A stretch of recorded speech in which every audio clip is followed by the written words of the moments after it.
I would like to open the planning board meeting of Tuesday, August 25th. And I hope everybody would join me in pledge allegiance to the flag. I pledge allegiance to the flag of the United States of America and to the republic for which it stands, one nation, under God, indivisible, with liberty and justice for all.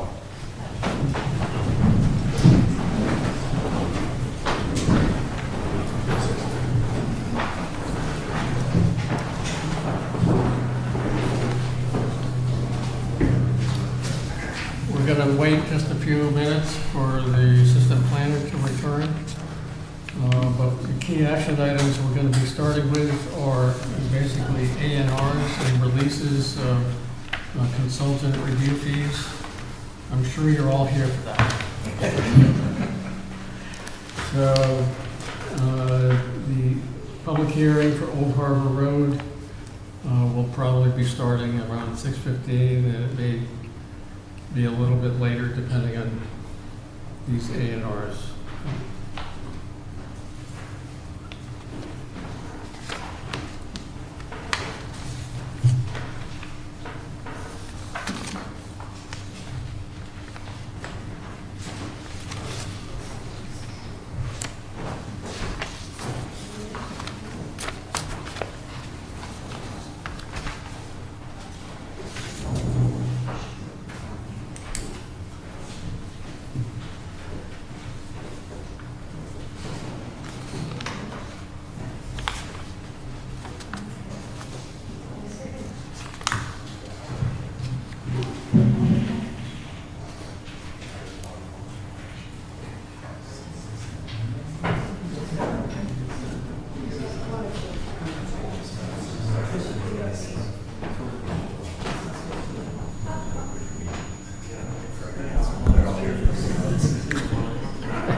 Nadine,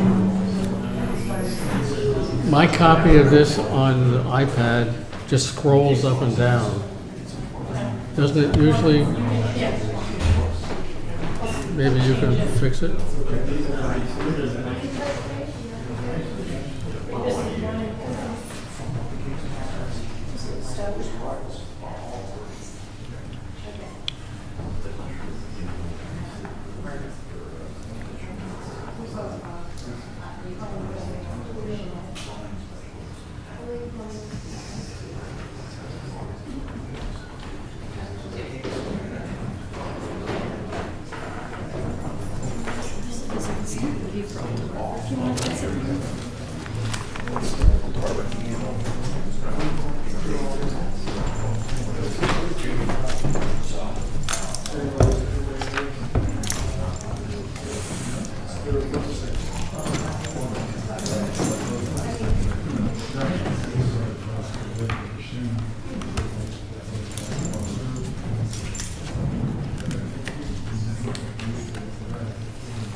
Okay, we've started the meeting, and so first up will be Inheritance Lane, file number 23-010C, closeout and release of a consultant review fees. Sure. So the project was signed off by SW Cole on June 16th, and the planning board... Could you hold a second? Could you please not be speaking to each other? It really is hard to run the meeting that way. So for Inheritance Lane, the project was signed off by SW Cole, our peer consultant, June 16th, and then the planning board released the surety this past June on June 30th. So now the final balance with SW Cole has been paid, and we'd like to release the remaining consultant review fees to the applicant. It's about $3,600. Okay, is there a motion? You want a motion? Please. I move to close out and release the remaining consultant review fees and interest for Inheritance Lane. Second. All All those in favor? Aye. Next is Rosewood Lane, file number 23-039C, close out and release consultant review fees and surety. Sure. So this applicant had submitted an as-built for this project back in early 2025, maybe Jan or Feb. And they had requested a waiver from installing the gas line due to constraints with the utility company. The decision, which was stamped by the town clerk on December 18th, 2024, states a condition that if gas is installed, they'll update the as-built. So at the February 11th planning board meeting, a surety of $10,000 was established. So the gas line has now been installed, the as-built has been updated, and our peer consultant with field engineering has signed off on the project. We'd like to close out this project by releasing the remaining CR fees and the surety balance. So that'll be $10,000 for the surety and about $2,000 for the remainder of the consultant review fees. Plus interest. Sorry? Plus interest, if any? Plus interest, exactly. Mhm. You want one motion on this or Please. two? Well, I think two, please. Two? I move, Mr. Chair, to close out and release the consultant review fees upon payment of the final field engineering invoice. Second? all those in favor? Aye. I have another motion on this, which is to release the surety and interest. Also for Rosewood Lane. Second? All those in favor? Aye. Aye. Okay, next up is approval not required, or A&R, file number 26-5111A, which is a request by Andrew Kaplan to create 3 parcels from Assessor's Plat 63, Lot 17, and combine them with lots 4, 5, and 16 for land located at 0 Elise Michelle Way.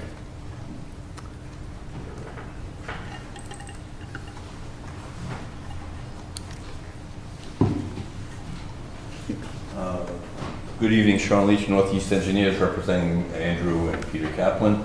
This is for a parcel of land they own on Saudi Pond. It's right now a vacant lot. It's basically an unbuildable lot. What they are doing is dividing this small lot up here, the entirety being here, into 3 lots or 3 parcels that are basically just the extension of these lots, and these parcels will be combined with those lots and added to it. So it's basically a very simple, cut up the lot and parcel it out to the 3 abutting parcels, lots. So to be clear, so the parcel to the north is getting a piece? This parcel is going with this one, this parcel is going with this one, and this smaller parcel is going with this one. All right. Any questions, comments? No. I'd entertain a motion. Okay, Mr. Chair, I would move to endorse the A&R plan for case 26-5111A as presented on 0 Elise Michelle Way, finding it meets the requirements of Mass General Laws, Chapter 41, Section 81P. Second? All those in favor? Aye. Aye. Next is approval not required, A&R, file number 26-5127A, request by Shauna Haynes for endorsement of a plan creating a parcel from Assessor's Plat 45, Lot 7, and combining it with Plat 45, Lot 8, for land located at 0 Old Horse Neck Road. Mr. Chair, seeing as it's 6:15, I think we should come back to the A&R and open the public Well, hearing. we'll do this. Okay, okay. They can wait a couple of minutes. Sure. Mr. Leach? Good evening, Sean Leach again, Northeast Engineers, representing Sean and Robbie Haynes, who are here tonight. This, you're probably familiar with this parcel. This is the parcel with the wave traversing from Old Horse Neck Road, going on to the Smith parcel to the north. What's happening here, and this is a 2-step process. So tonight, we're here to present this parcel being cut out, 157 feet of frontage on the way, to be combined with the Haynes parcel, which is in the back. I think you're familiar with what's going on there. This is a land court parcel, so the first step in this process is to get the endorsement of the planning board. We're cutting out this lot. This has to go to the land court, and then we'll be coming back with probably the exact same plan with just some slight changes, whatever land court requests, in a couple of weeks, basically for this parcel. Land court wants to see that this meets the requirement of the town. You know, it's an A&R plan, and that we'll probably come back. They will probably be requesting some monumentation be placed on this lot, as typical of land court, when we move forward. So the intention is to combine that parcel Lot 2, yes. with Lot 2? Lot 2 is going to be combined with Assessors Plat 45, Lot 8, which is the Haynes parcel in the back here. Right, and again, the reason? To create a frontage on this way.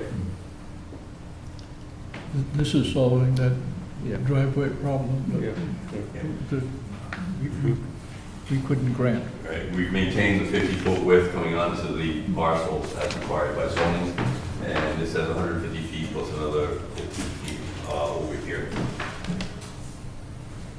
And this will solve the problem? I would hope, I think it will. So where does that road connect, Sean? So it connects, it actually showed up on the land court plan, and the petition plan shows this as a way, and if you read the actual certificate for this parcel, they recognize this as a way, but they don't recognize who has rights on the way. So the most probable is this parcel here, and probably another parcel heading out to Division Road. So it would connect to Division Road, not to Horse Neck Road? No, Horse Neck, so this is Old Horse Neck Road. Yeah. New Horse Neck Road, so it comes off of Horse Neck Road, traverses the property and goes out, and Division Road being on this side over here. I just was So confused by the gap in the, That's because of the shading thing for this thing, but they'll, like I said, we'll be coming back, because land court will want to specify the way and the rights and everything on here, and also specify some type of monumentation, I'm sure, on this lot. GIS aerials show the way going all the way across. I looked at that, so. Right, just to remind everybody that that parcel to the bottom right was looking for, looking to build a house on the western end of it, with a driveway that came off of that ancient way, but did not touch the property. You're familiar with the solar field? Yep. On Division Road, the way it's supposed to come through there. And it connects, if you're familiar with the land trust, used to walk this way that comes through, and goes all the way through every year to having Super Bowl Sunday to get to the, Right. yeah. Okay. I'd entertain a motion. Mr. Chair, I vote to endorse the A&R plan for 0 Old Horse Neck Road, case 26-5127A, as presented, finding it meets the requirements of Mass General Laws, Chapter 41, Section 81P. Second? All those in favor? Aye. Aye. Thank you. So next up is the 6:15 public hearing for Old Harbor Road, file number 26-4922, SPA-LID, 26-4925, SP-FF, and 26-4927, SP-CD, which is a request by Long Built Homes and Charles Merrill and 2 others for LID site plan approval and special permits for common driveway and flexible frontage at 435, 461, and 0 Old Harbor Road, map 87, lots 2, 3, and 5, including creation of 9 lots and associated development. So this is a continuation of a previous meeting, And I don't remember the date. No, it's not. That was preliminary, the filing. Okay. So this is, Yeah, if you want a motion right, to open a public. yes, please. Mr. Chair, I move to open the public hearing for 435 Old Harbor Road. Second? All those in favor? Aye. Aye. This is the public hearing for all three. Right. That's what I meant to say. I do that. Okay, good evening. Tom Morris with Zenith Consulting Engineers. So the development is asking for 2 special permits and site plan approval, as you said, for flexible frontage development with common driveways. A yield plan has been presented that shows a conventional subdivision creating 13 lots. And what we are proposing with flexible frontage is 9, trying to reduce impact to the site while also reducing cost. So it makes sense for the developer kind of either way. So it's a better design having less impact. So yeah, go down to the grading sheet. So it's 3 driveways, each serving 3 houses. There are, for the existing conditions, there's a large open field area with house number 435 and a few outbuildings. We are utilizing the access of the existing driveway for one of the common driveways and extending that back to 2 more houses. The drainage has been designed to be infiltration and detention, combination basins. There's 5 on the site, 3 down along the road, 1 in the middle of the site, and 1 out back where it butts the Rhode Island property line. The drainage has been designed in conformance with the town and state regulations, including the volume requirement of the town to not increase the 10-year flow of volume. And we've gone above and beyond that with the basin here on the south side to reduce the volume up to the 100-year storm.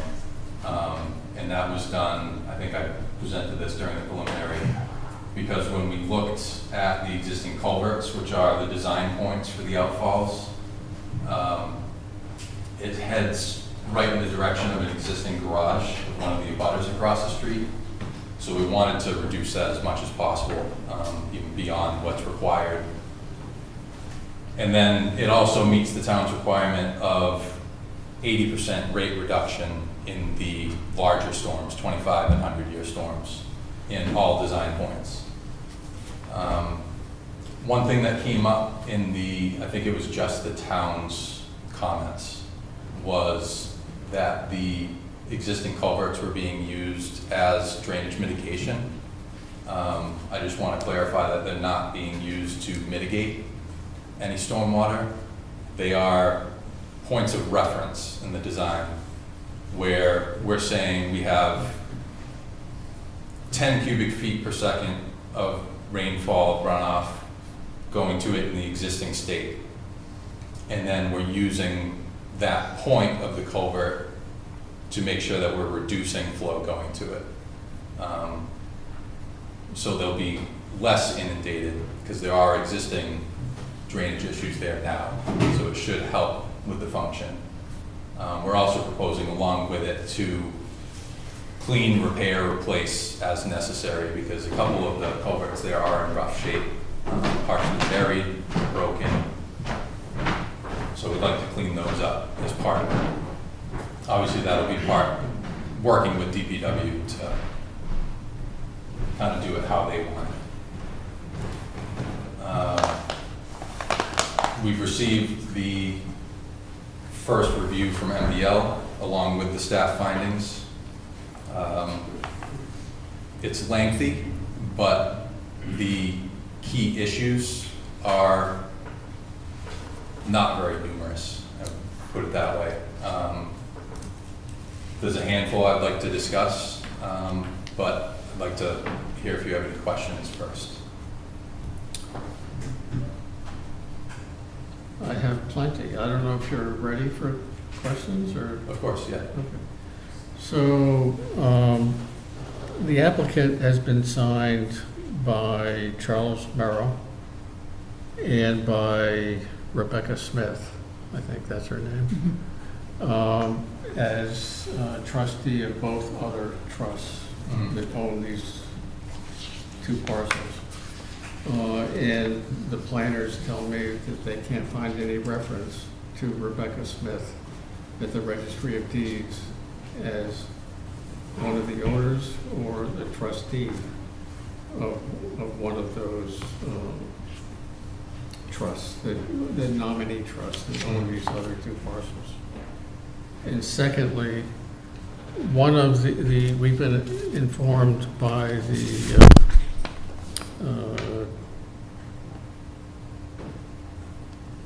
collector of taxes that one of these lots is in tax title. Okay.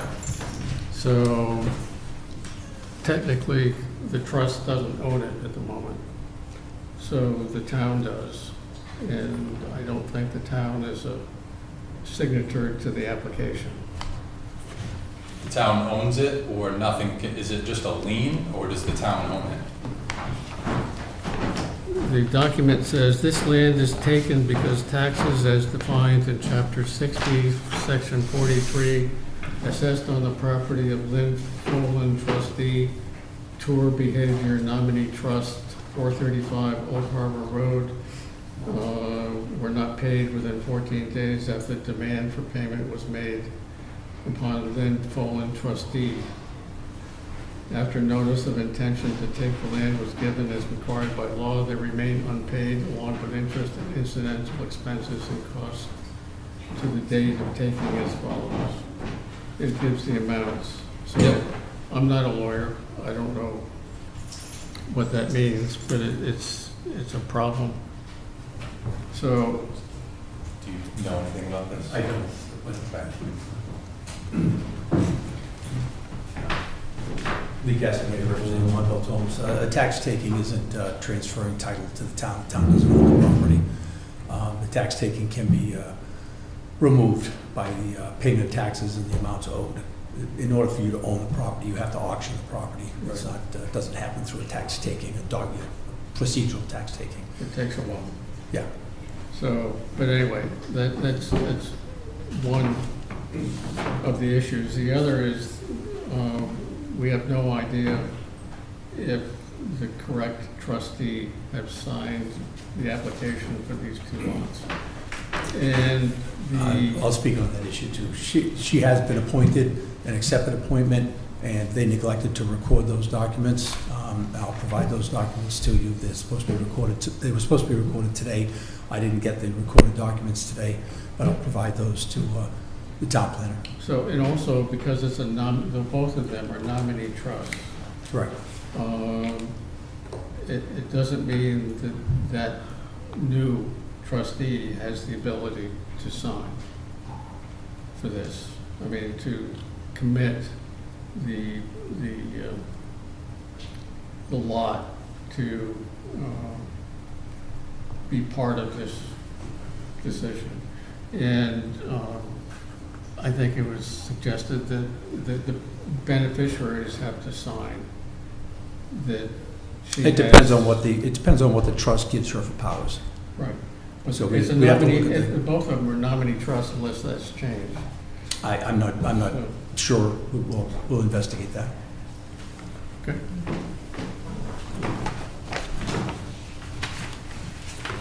And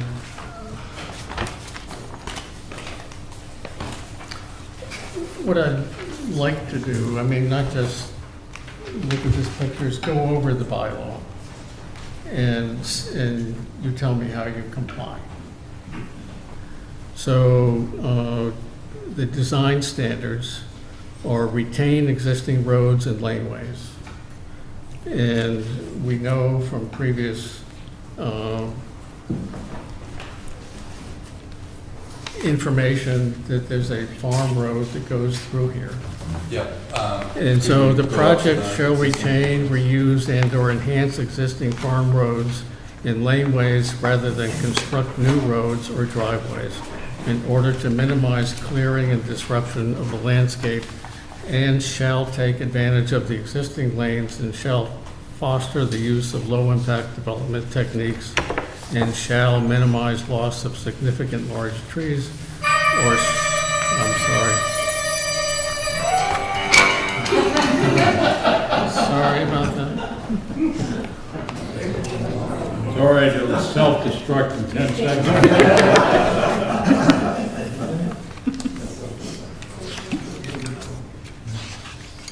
There, it won't do it again. So, in stone walls and shall lessen the disturbance of existing topography. So, I know there's that existing laneway, you can see it on this plan. Yep. Describe how you're complying with this section A, 8.6.3A. So we are using the existing driveway here. I just want to reiterate that, to limit disturbance. The trails that you have going through the back of the parcel here do not connect out to Old Harbor on our parcel, so there's no way to use it as an access point.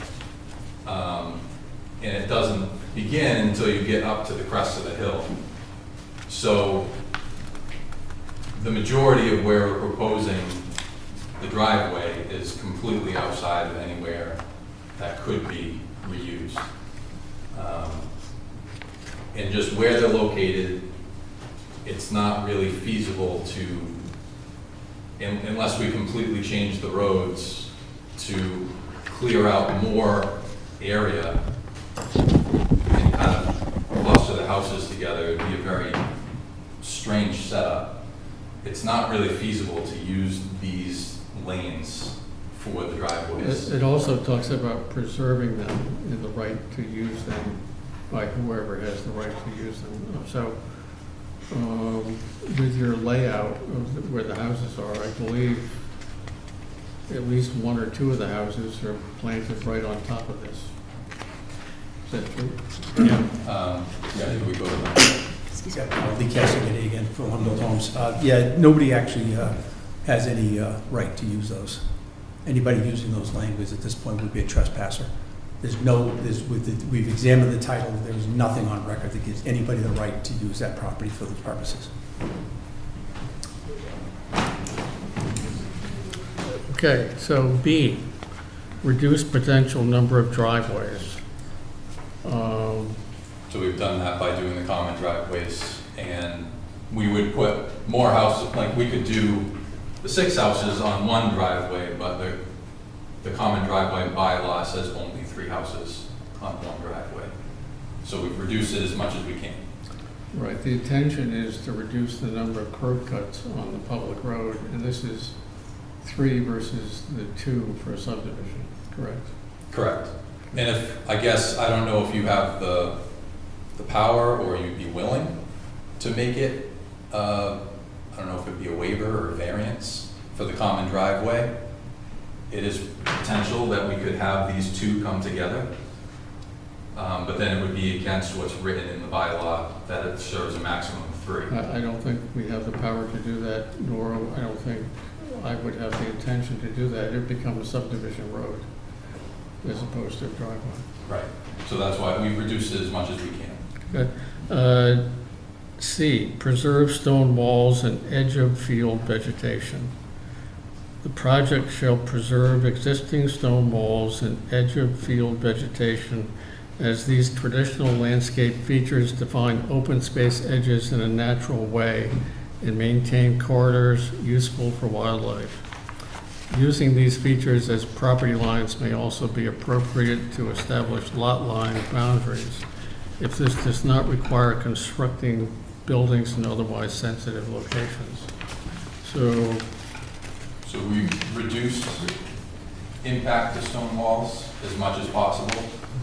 I don't know if you still have the presentation plan from the preliminary, but it shows, we showed a length of stone wall to be removed in several locations, all being relatively short. And one of the staff comments was that the disturbed wall areas, those stones should be reused to create a new stone wall in another location, and that's not a problem, we can add that on. So, so I guess the question would be, can you identify every existing stone wall, an existing edge of field vegetation, and what is being removed, and what is being retained? Yeah, so we've done that on the presentation plan, and I can, This was yeah, this is part. yeah, I could provide it again. And we're gonna have some modifications based on the MDL review. No. So we're retaining over 94% of the stone walls on the property. There's 2,820 linear feet. We're retaining 2,660 linear feet. And then that 120 linear feet will be reused on another portion of the site. And then the edge of field, oh, here it is. So we have existing edge of field vegetation where this existing field in the back of the houses, or the house and the outbuildings, meets the existing tree line. That's being retained, none of those trees are being cleared. So all of the existing edge of field vegetation that is on the site will be retained. Okay, D, site buildings carefully. The project shall site buildings either at the edges of fields or in a wooded area. However, septic systems and leach fields may be located in fields. Buildings and clearing of land shall be designed and performed to minimize tree canopy penetration and to avoid crest lines of hills as seen from public places and public and private roads. Wherever practicable, the project shall open up views to serve a building only through the selective cutting of small trees and pruning lower branches of large trees to create a filtered view, and shall not use clear cutting involving the removal of large areas of growth or the removal of mature trees exceeding 24 inches DBH. So, actually, could you go back to the presentation? So you can see we've got the dark green is the tree line.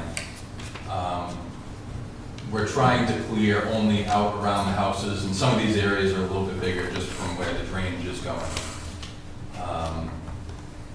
Especially down here with the S that we put into the driveway and then keeping the trees coming out toward that bend.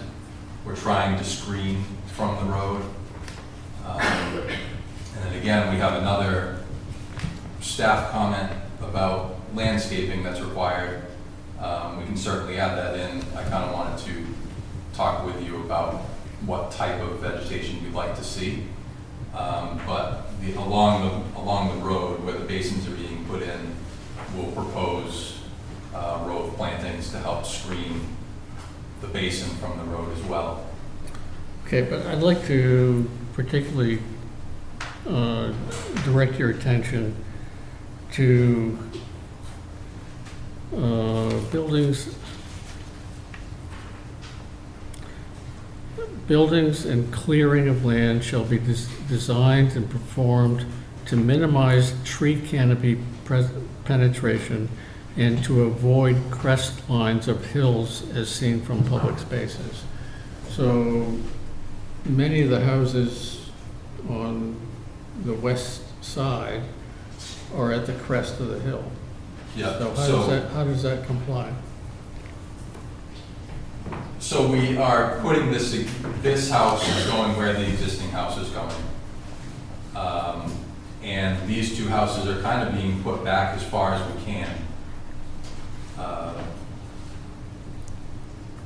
And my thought when reading that regulation is to not impact views from the public road.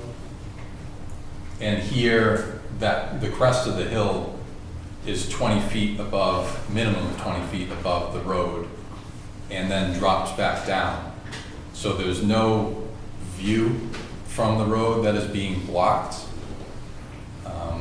aside from the sky. Like, there's nothing that you can see from the road. Especially with, once you get out of the existing field location, you've got all the trees here now, you're not seeing anything from the road now. So we're not impeding any views. So if I could offer an interpretation of what the bylaw was intended to do, it would be to not have buildings at the crest of a hill because they're really high. And so you don't want to have them very high, especially on this site where the water table is high, right? Correct. So all these houses are going to be popped up in the air, and you're going to feel around them, but still they're going to be higher than normal. And if you put them on top of the hill, they're higher yet, and that seems to be going against how you're supposed to deal with our bylaw. So we'll move on, but I just... So, no, it's a good point, and we have to come to an agreement on what's right. The general idea of the bylaw is to reduce impact to the site, to be a low impact development, essentially. And to reduce the impact to the neighborhood. Correct. So we're providing screening from the road. You're not going to be seeing these houses in the wooded area here. You've got a tree line that's being retained at the back of the abutting houses here in the front along the road.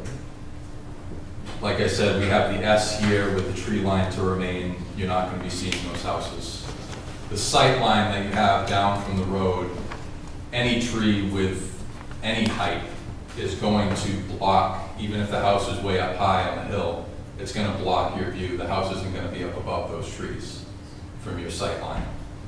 And the houses here, yes, you'll be able to see these too, but that's because this is an existing field. You can see the whole thing. No matter where we put the houses over here, you're going to see it. Even if we tucked it way back in the corner, you're still going to see it.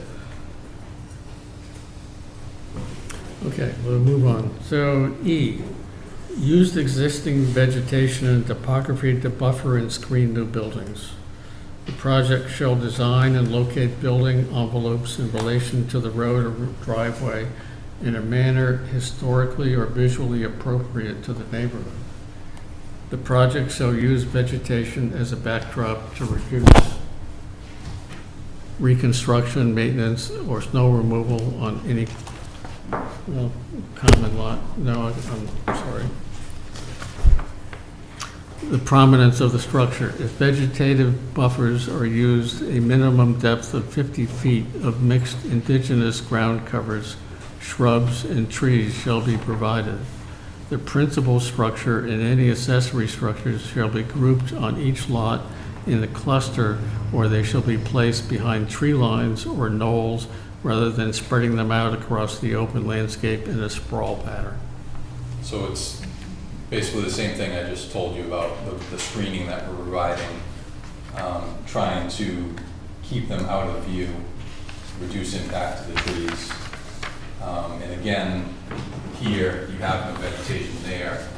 We are going to propose some plantings to help screen along the road.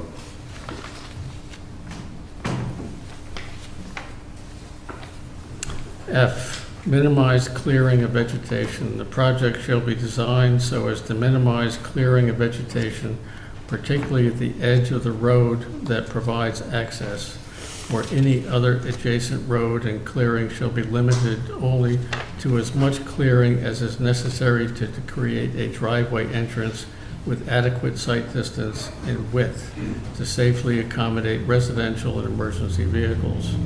For example, the project shall use curves in the driveway to increase screening of buildings from the road. So the drainage structures are a particular concern to me because they're right on the road and require a lot of clearing.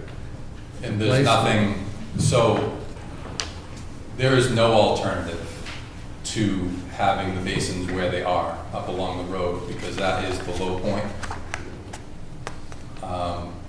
Doing drainage, you have to get the water into it, it has to be down at the low point. So there's nothing that can be done about that. And we're going to provide as much screening as we can from the road. And again, I'd just like to point out that it's not going to block a view that you can see now from the road. You'll have a berm coming up, but the entire lot is coming up pretty steeply now too. So you're going to be looking at the same thing minus trees, but we'll be adding plantings to help with that. There's no alternative if you want to build 9 houses, you mean? Correct. There is an alternative. Well, the alternative is building 13. Or less. But We're already reducing what we can get by, you're reducing from By right. not the existing condition, but from the maximum allowed. And so I just challenge that there's no alternative.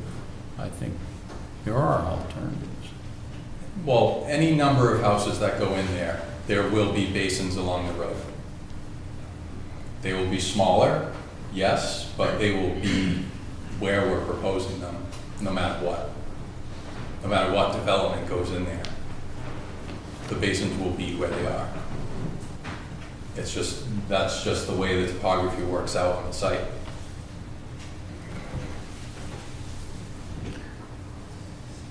I disagree, but let's move on. So What would you propose? you could move the basin away from the road and have fewer lots.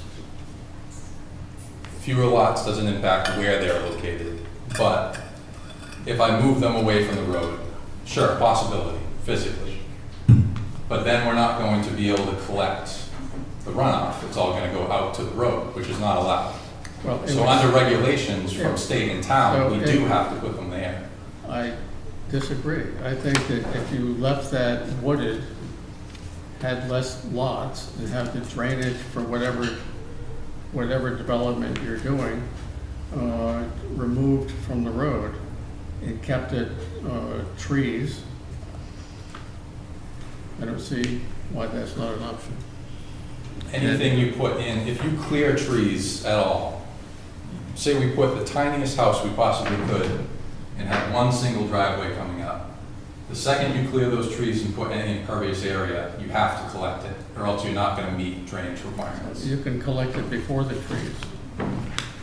Not the driveway as it's coming down.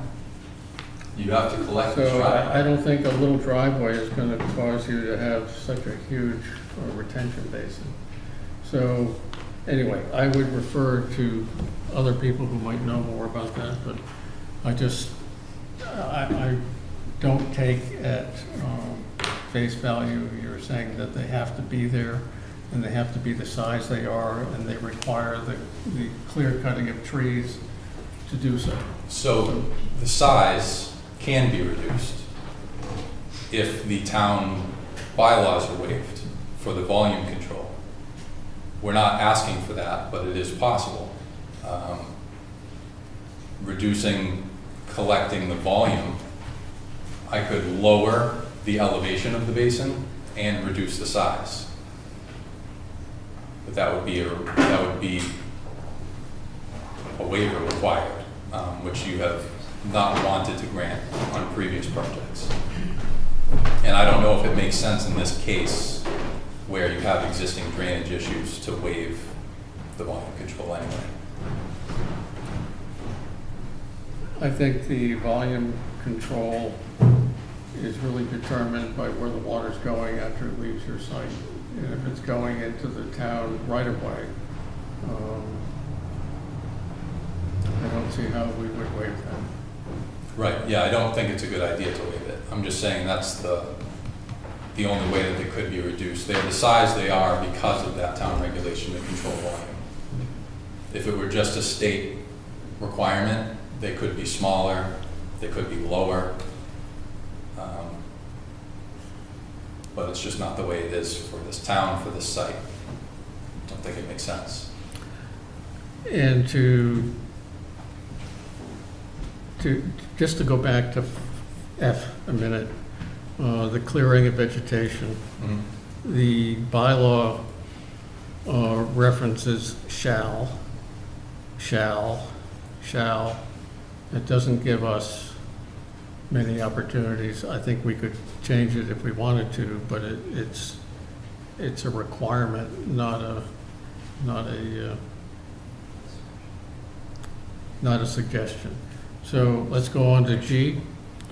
Minimize slope disturbance. The project shall minimize crossing of slopes that exceed 10% with roads and driveways.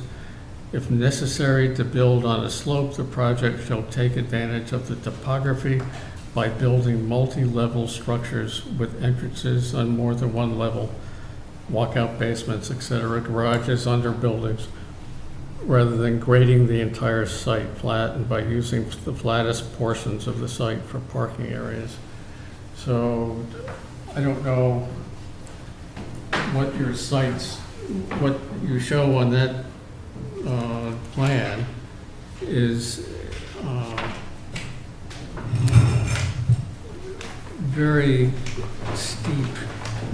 So the driveways are a maximum of 10%, which is essentially exactly what the existing grade is.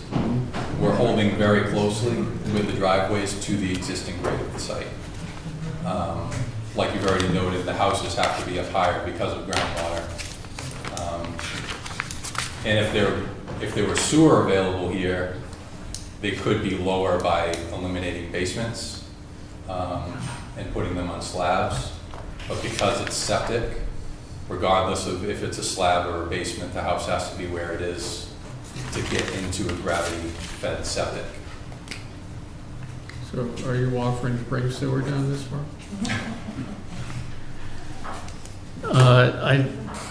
I just think that, you know, the fill that's in the east part of all of these houses is substantial.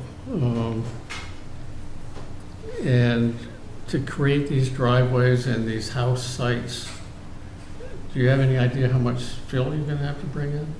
I can do an analysis on it and get that number to you. I don't have it offhand. Okay. But again, the fill in front of the houses is in relation to what's required for the septic, for the tank to get it into the field. So we're keeping it as low as we can to meet the regulations for putting in a septic field for each of the houses. Because obviously that's a development thing too, like we don't want to put fill here because that costs money. So we are reducing it as much as possible. And so what's the height of your basement ceiling? Right now we have them set up as 7.5 feet from floor to the ceiling in the basement, the top foundation, which is standard. A lot of houses now are actually putting in 9-foot foundations.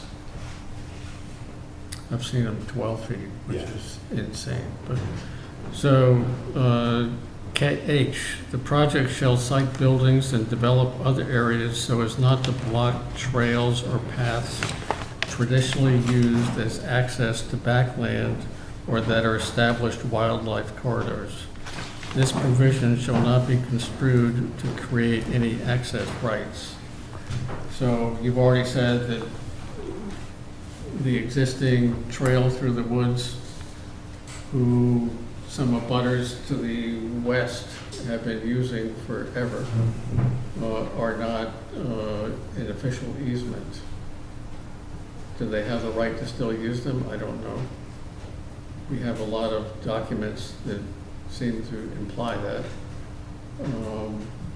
I think the key document that I've seen, at least, is not a recorded document, making it not binding as far as I understand it. But Lee is an attorney. He's gone through this. He's found that there are no rights to use those trails. Even if they've been using them for 20 years to access their own property? That doesn't mean they haven't been trespassing for 20 years. Depends on the circumstances under which they've been using them. If they've been using with permission, then there's no prescriptive rights. If they've been using them, claiming to have now prescriptive rights, that's up to them. The courts clearly recognize this unambiguously. It's up to that party to prove to the court that they have those rights in order to gain I think prescriptive that rights. their access dates from before Charles Merrow owned any of this. Has nothing to do with it.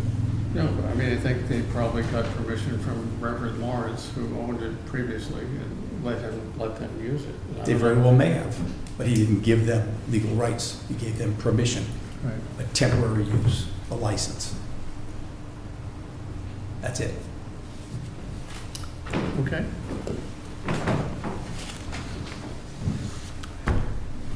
Any questions from, comments from the board?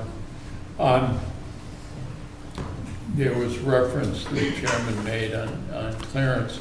Do you know how many acres of trees are there now, and what percentage will be cleared? Yes, I have that on the presentation plan that we provided for the preliminary. We have almost just under 685,000 square feet of woods existing. And then we're retaining over 350,000, which is just over half of the existing trees. So about 300,000 square feet are being removed. Correct.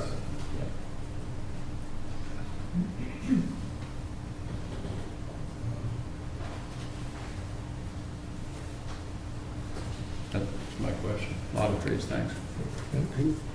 Can I go? I just have one question. The planner's report that was provided you guys mentions the conservation agent having some concerns around wetlands to the north. Yes. Can you point those out?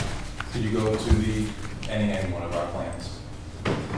So it is located off-site on the other side of the road here. We are in the works to get that delineated.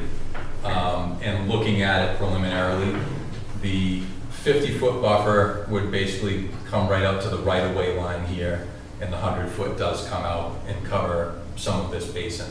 So we'll have to file an NOI for that. I wanted to confirm that because I Yeah. couldn't see it. Like I saw it on the GIS, but I couldn't. It wasn't any. Like I swear I assumed those were. But yeah, that was just conservation. I have a lot of difficulties with this plan, in that it uses the site very difficultly. And yes, there's a proof plan that shows that you could put a subdivision in. I looked at that fairly carefully, and that would be a real task. Each of these slopes, the average slope coming up from the road there is 8.5%, it's 8.7% there. You do your leveling strip at the road and go up at 10%. That roadway cut to be compliant with our subdivision would be, in both cases, at its maximum, a little more than 5 feet, and you have to chase it up 260, 280 feet to the crest of the hill before you come back on grade. Mm-hmm. And that would have street drainage in it. and it would, this would be a very expensive subdivision to build. And every problem that you have now with the stormwater basins and all of that would all be magnified by this.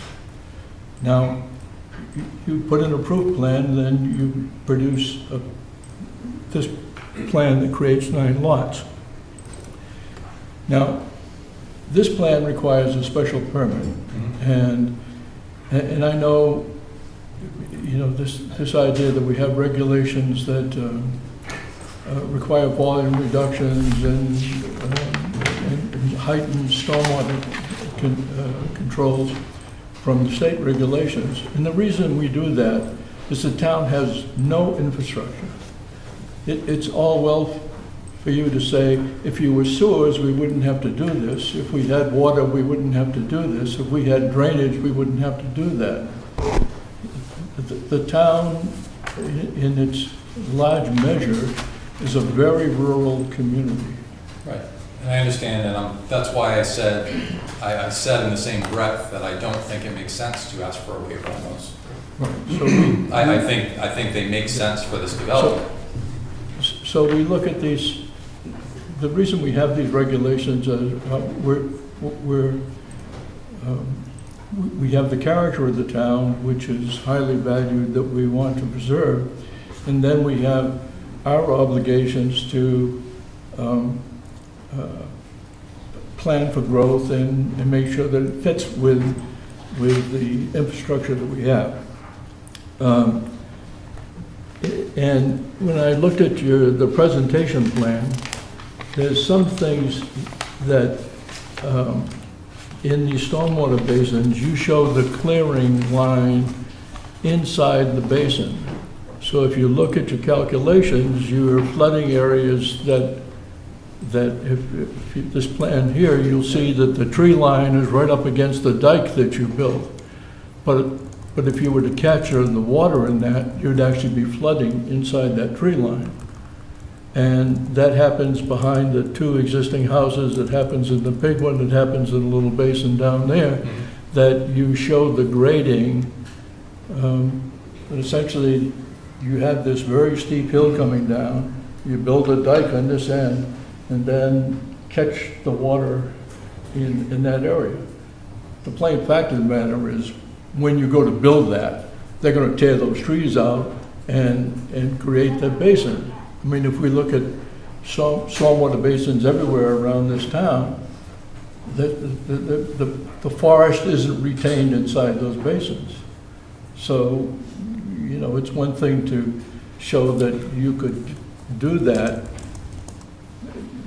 but it's probably not physically possible. So, could I just address that before you move on? Sure. It is unconventional. We don't typically do this, but we have done it in a few cases in other towns. And we have been able, the contractor has been able to physically create it. The reason we did it is to try to retain some trees. And it actually will help a bit with runoff from the size of the basin, as well as some treatment from the runoff you get from the yard here that goes directly down. You get more vegetation. But essentially, when they go to construct this, they're going to create a small level area down at the bottom here, and then build up the dike, like you said, and then back down to the slope, meet the slope down at the bottom. So we're building it on 3 sides. It will retain the water. And we've seen that it is physically capable of not clearing trees to do that. Well, you know, I know how this is done.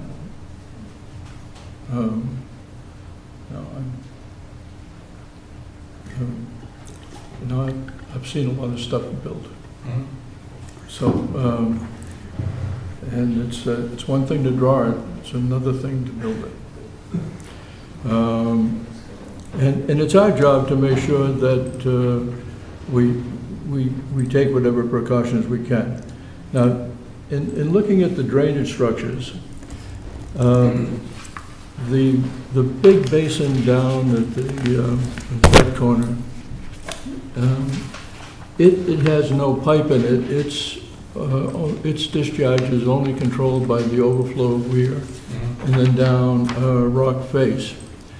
And then the water has to be smart enough to come down that rock face and find its way into that drain. So there's going to be some work that needs to be done along the road to tie these things together. Yeah, that was one of the MBL recommendations, was to add a small sump below the culvert there. And I did look at that, we're able to provide that. Yeah. And I saw their comments, and also the basin that's behind the two houses on Old Harbor Road. Its basin outlet just dumps onto the ground. I know you've knocked the flow down, but my experience has been is that while the calculations work, once you put that pipe out and on a 9% slope, the water is wise, and it creates its own channel to the road. And I can show you maybe 2,000 or 3,000 examples where that happens.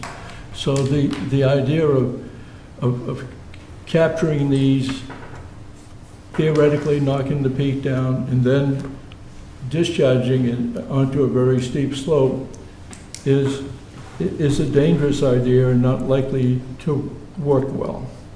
So, I mean, I will go through all the calculations in detail, but basically, I think this plan is working the site very hard. And also, the reason it's a special permit is that our obligations, if we grant you the special permit, is that we have to find that it's more beneficial to the town than if you were to do the subdivision. That's the goal. The reason we grant special permits for you is that there has been some benefit to the town. So that's the test we have to have. And I'm not there. I don't see the benefit to the town right at the moment. And also, I was just thinking, just with my consulting engineer hat, if you did nothing but come in with an A&R plan, you could get 6 house lots. Why are we, I don't get the economics of tearing this whole site apart for 9 lots. If you... When you have sufficient frontage to get 6 lots. And one of them, you could wrap a lot around the existing house and sell, you could put, and we would not have we don't have control over approvals not required plans. And you could get a plan and put for sale signs on it. We can't, there's nothing we can do. We're not trying to stop people from using their land. We're trying to make people use their land wisely. Not that it's not, that is a perfectly viable option. But I'd just like to point, you're probably saying that because it would be less impactful.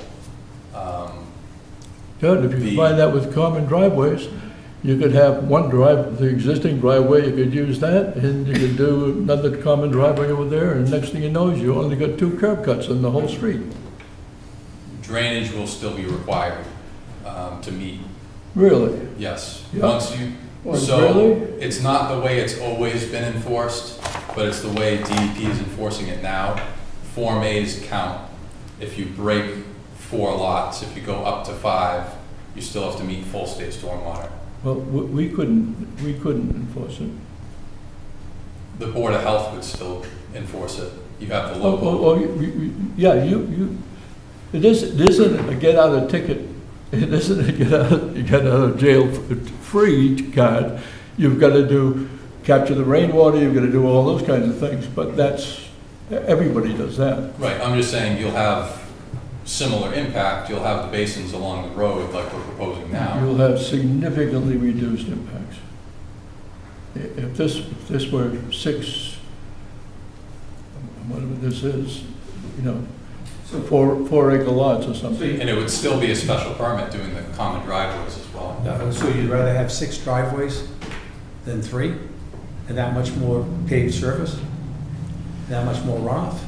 What I'm And saying. the ability for homeowners to clear, What I'm have the ability for saying. homeowners to just clear cut the Could lots? you, Sir, could you sir. let him speak? The board doesn't, what I was suggesting is that if you did a common driveway, you could have 1 additional curb cut. You do a common driveway for the 3 lots on this side, you use the existing driveway, and you make it a common driveway for the 3 lots on that side, you got 2 curb cuts. One of them already exists, you got a new curb cut. But with an A&R plan of 6 lots, those homeowners all have the right and the ability to do They 6 could. separate driveways. They could. Yeah. They could. Doesn't seem to make sense to me. It seems to be Well, what we're trying to accomplish As a here. developer, you could It's a difference, decide to it's make just it- a difference of opinion, sir. Okay. So I think the disconnect we're having right now is that we're trying to do this development to reduce impact to the site, which is the benefit to the town. That's the whole point of the flexible frontage and the common driveway. So we're doing everything that we can to reduce impact here, while still reasonably using the lot. We are reducing, yes, the subdivision would be very difficult. Is it possible? Also, yes. So, and that would be a complete Lots clear of cut. things are possible that are not economic. Correct, but it's also far more impact. It would be clear cutting the entire Yes, thing yes, to yes. provide drainage everywhere. I'm not recommending it. I know, but I'm just, so maybe the bigger problem is we came in with a preliminary and we've discussed all this, and now it seems like you've kind of taken a more aggressive approach to this against it. We seem to be somewhat on the same page with the preliminary, and now everything's a contest.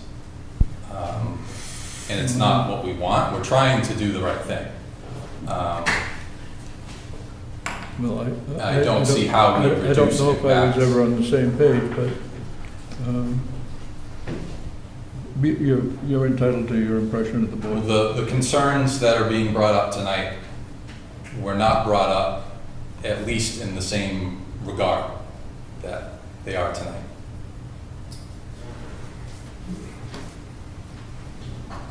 So if there is a differing opinion and you don't think this is viable because it's too impactful, then we have to reassess. But we are doing what we can to try to minimize impact.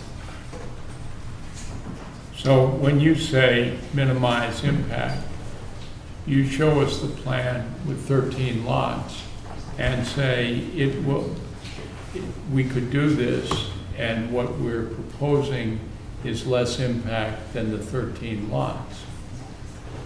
What Bob Daler said is, well, that's not the only option. You could do A&Rs for 6 lots.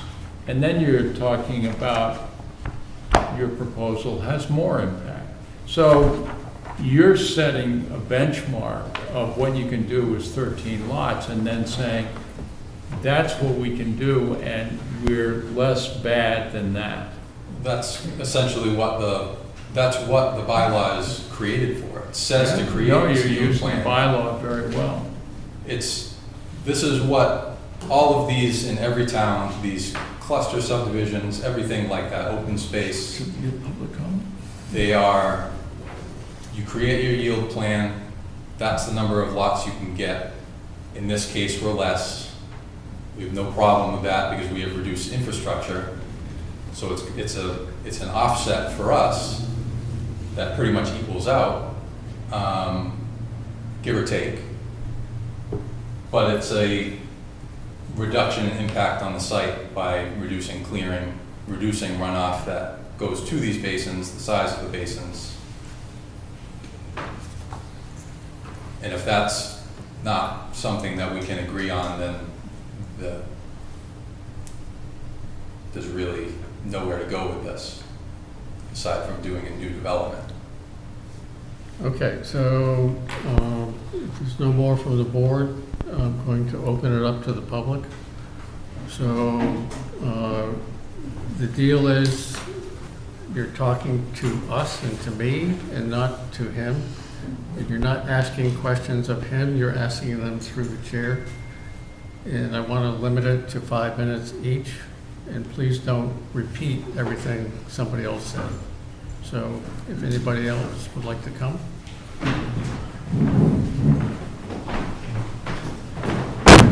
And please identify yourself and your address.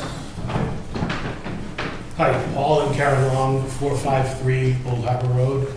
We're butters, we're one of those front houses.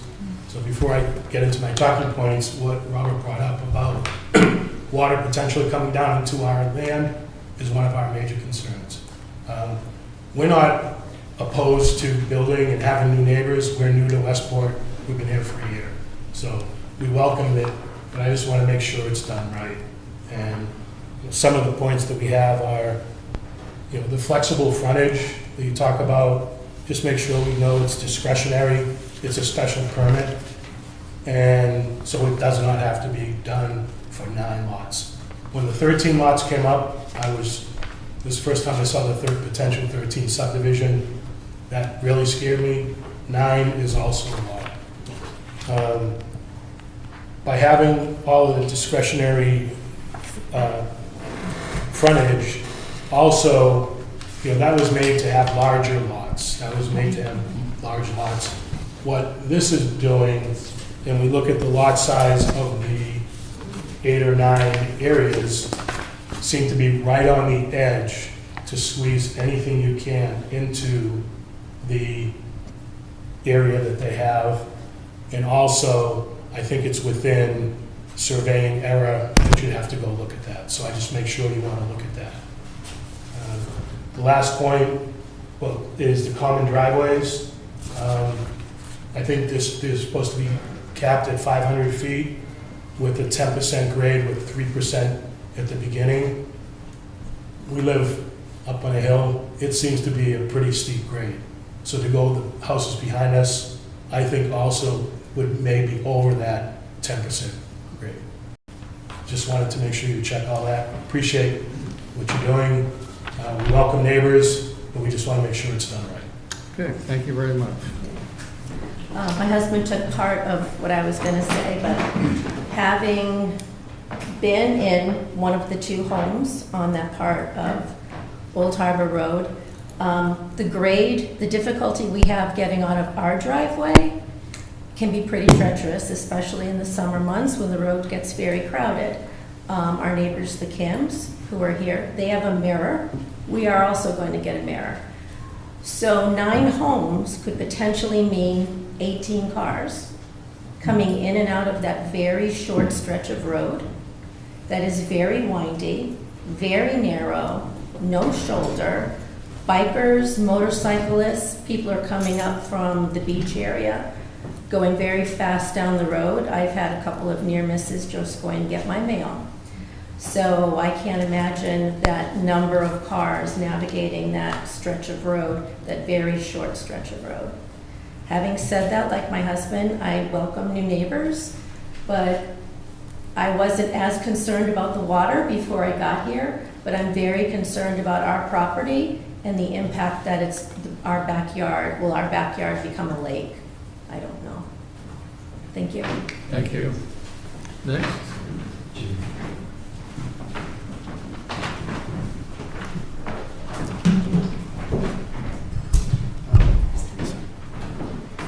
So my name is Ryan Kim. This is my wife, Jamie Kim, and we live in that house there. We moved in 2012 into the house and been there for 14 years. Our kids have grown up in that house, and it's, we definitely can appreciate the wild nature of the area, the stone walls. Could you pull up the picture of the green, or even what they're kind of the pre and the post of the forest, the green. If you can, I mean, I'm actually surprised. It looks like if you include, I mean, this is all primary forest here, and it's also just lots of big trees, lots of wildlife. But I don't understand how this is. Maybe I'm sure the math is right, but it looks like more than half of it's going away. But even if it's not, I guess it really is just to sort of kind of dramatically change the. I can't remember the words in that the clause in the town bylaws, but it's going to dramatically change the view from the road, the drainage. This is all feeding at a steep grade all the way down to the Westport River, which is like literally here. It's not a very short distance at a steep grade. So I worry about the nitrogen from the septics, not just for us, but then the river, but also we've had flooding in our basement probably 3 or 4 times. And this is all primary forest back here right now. I just can't imagine the hardscapes, the driveway, and even with, as you said, water finds a way. She found a way in our house 3 times, and like 2 feet of water in our basement. When this is now houses, 3 houses behind us, instead of primary forest, I mean, you can't imagine. We have stone walls here that run into these woods. I guess they're going to protect some of that. They're going to remove some of them and rebuild the stone walls, which were built hundreds of years. I can't even imagine that. But so it's just very concerning, and even some of the trees that are happening here, that in theory are behind these drainage basins, there's going to be a flood zone in front of, like uphill from that. I just don't see how a 100-foot tree is going to survive that, but they have the green there, so it's on that. But I mean, we're very concerned, and I agree that like there's only so much frontage on Old Harbor Road. It's a fast road, and we just don't want. I mean, I think whether it's 6 or 4, I just feels like totally different than the entire area. We've seen some of the other roads that Long's done in Westport, and we know what that looks like. And it's, again, houses fine, but it's, 9 houses, I guess it just feels like there's only so much frontage there. But anyway, appreciate your consideration, and that was good. Yeah. Thank you. Thank you. Nick? Thank you.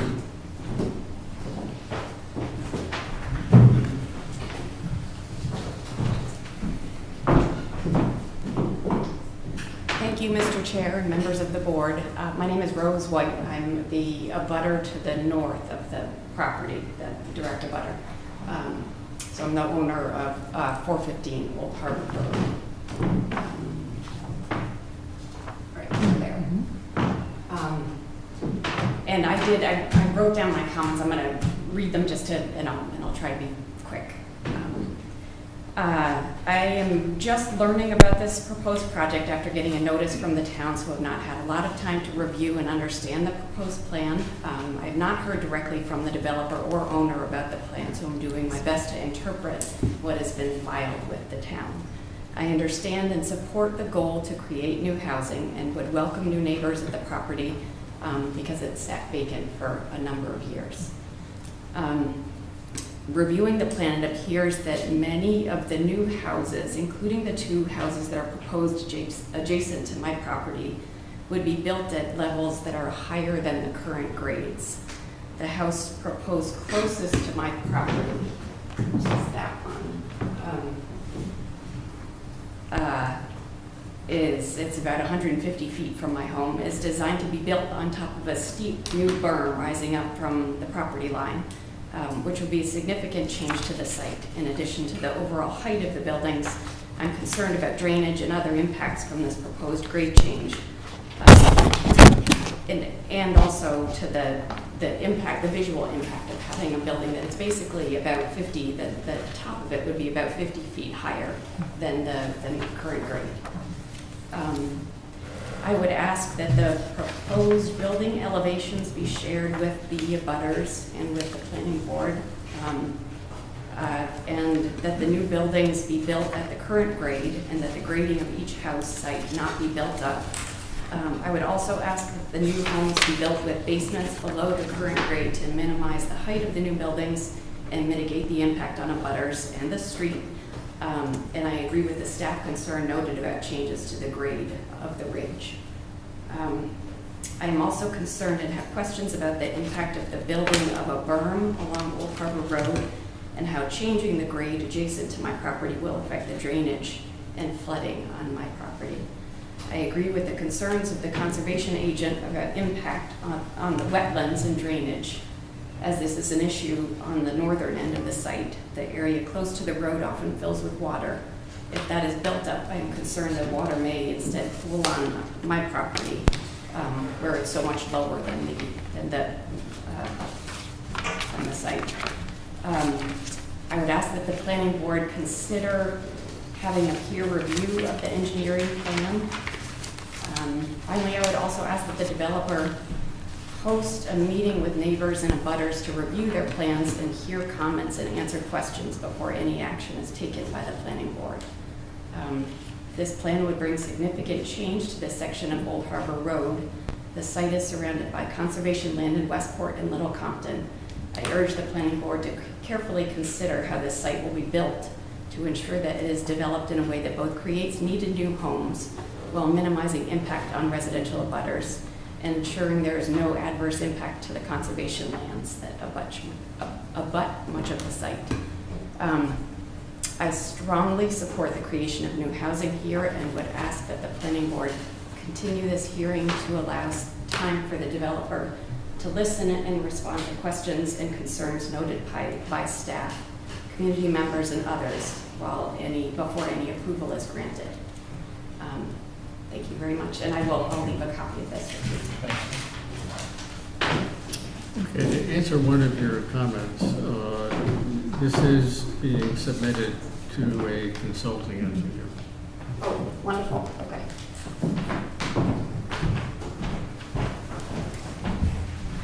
Next.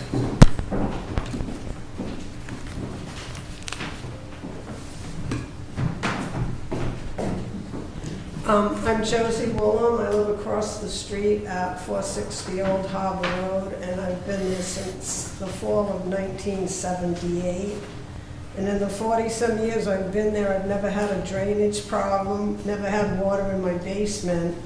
And of course, we do have a lot of French drains in our yard, but my issue is basically with drainage coming from 9 houses across the street. And my other issue would be 9 new wells and 9 new septic systems, how impactful that would be. You know, at the harbor, the water, you know, there has been a water issue, not in our area, but further down the road. So that's one of the issues I have. I worry about erosion too from all this drainage. And I also think 9 houses, it's just not in keeping with the neighborhood. It's abnormal for the neighborhood. Then I don't think there's any reason for this level of variance. It seems that every bylaw that Mr. Whiten mentioned, there was a reason, like, well, this is how we could do it instead. So I'm totally against the project, and I don't mind some houses. I have some neighbors over the years. I've gotten many new neighbors, and they're great. But I think 9 new houses in that plot of land is just way too many. Thank you. Thank you. Mr. Chair, I need to get her name. I couldn't hear her name. Josie Woolham, Woollam. Okay, thank you. Anybody else?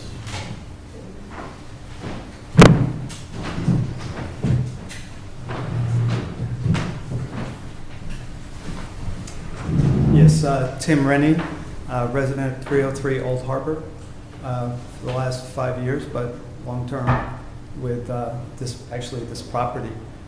Interestingly, I had it under agreement with Reverend Lawrence many years ago and prepared plans and talked with Reverend Lawrence about the easements.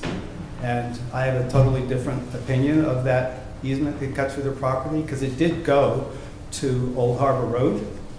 It has just not been continued there, but both in writing and in terms of fact, it was, went through the property and connected. In fact, the proposals that we discussed, which never came to a planning board approval, but with Reverend Lawrence and then actually with Charlie Merrow, the owner, current owner, an applicant here, who has seen all of these plans, who I've actually presented these to him in years past, and he found them admirable, was to come through in, as the bylaw indicated, along that old laneway, to maintain that as a right, and to come in through that property to access some of the property, working with the existing topography, laneways.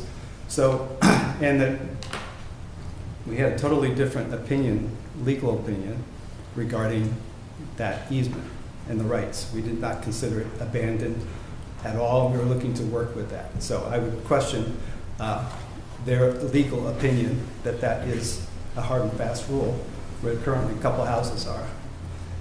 In addition, we also talked about and showed them at the A&R lots approval, which was, you know, you have the ability to put 6 lots, create larger lots, and to deal with gravel driveways and other things that are more in keeping with the area and actually favored by residents who choose to come to Westport in this area. So that lays out very nicely. Charlie's seen those plans, he's cut them, they know they can do it, choosing not to do it.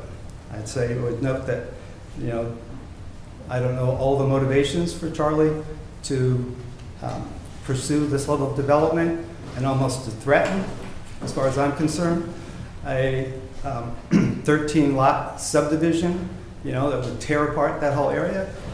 But I don't think that's a very effective way to treat your neighbors and to go ahead with getting a project built in Westport.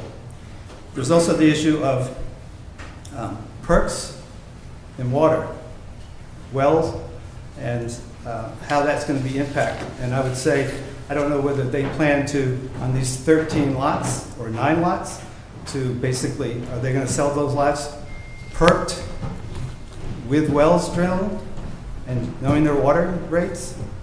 That's a whole other thing. I'll bet you he's not thinking of that. Well, that'll be the homeowner's problem, but it could well be a problem.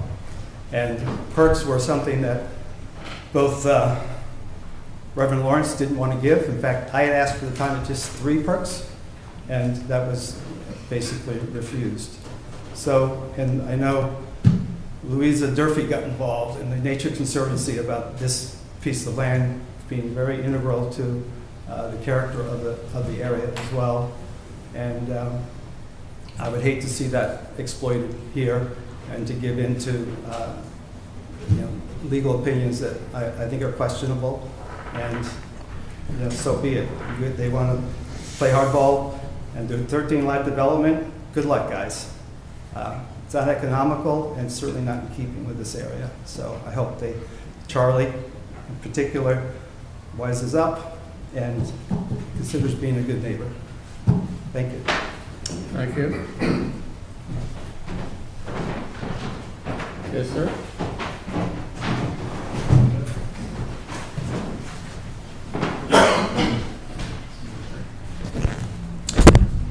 Hi, my name is Chris Spicer. I live at 357 Old Harbor, which is about 3 or 4 lots to the north towards Adamsville. My grandparents bought that property of 32 acres between Little Compton and Westport 102 years ago. I'm privileged to be 3rd generation there. And so, first of all, thank you for all your attention to the character of the neighborhood, all the specifics around canopy and stone walls and fields and so on, and the many comments made here. So I want to just kind of make a nod to the broad brush, the benefit to the town. And part of the benefit for the town is not just our section of town, but it's our partnership with Little Compton. And as you know, that whole ridge, that Newtoss Hill, is a fabulous collaboration between a lot of conservation agencies, the Little Compton Ag Trust, the Westport Land Trust, Audubon, Nature Conservancy, someone else I'm leaving out there, Trustees of Reservation, that's protected so much of that hill. And so this is just an assault on that philosophy and that stewardship of the land that we prize in our area, and that my family's been part of for quite a long time. We donated development rights to the Ag Trust in Little Compton. We've donated a right-of-way trail that's going to connect the Old Harbor Refuge to the Little Compton lands through our driveway. So I don't expect that we all follow this particular path, but this is such a rude kind of counterpoint to what's been such generous stewardship of the land. So, thank you for your time. Thank you, thank you. Is there anybody else? Okay, so I'm going to go back one step to talk about the flexible frontage on these lots. So there's been questions about why do we do this? Why do we allow lots that are have less frontage? And the whole point of granting the applicant reduced frontage is supposed to be a better land use result than conventional development, not simply fitting more unusual shaped lots onto the property. So there's 9 lots here. Lot number 1 has proposed frontage 100 feet, and the minimum per our formula for the lot size would be 89,991 feet. Their proposed lot size is 103,528, which is compliant with this bylaw. Number 2, the metrics are it's 146 feet of frontage.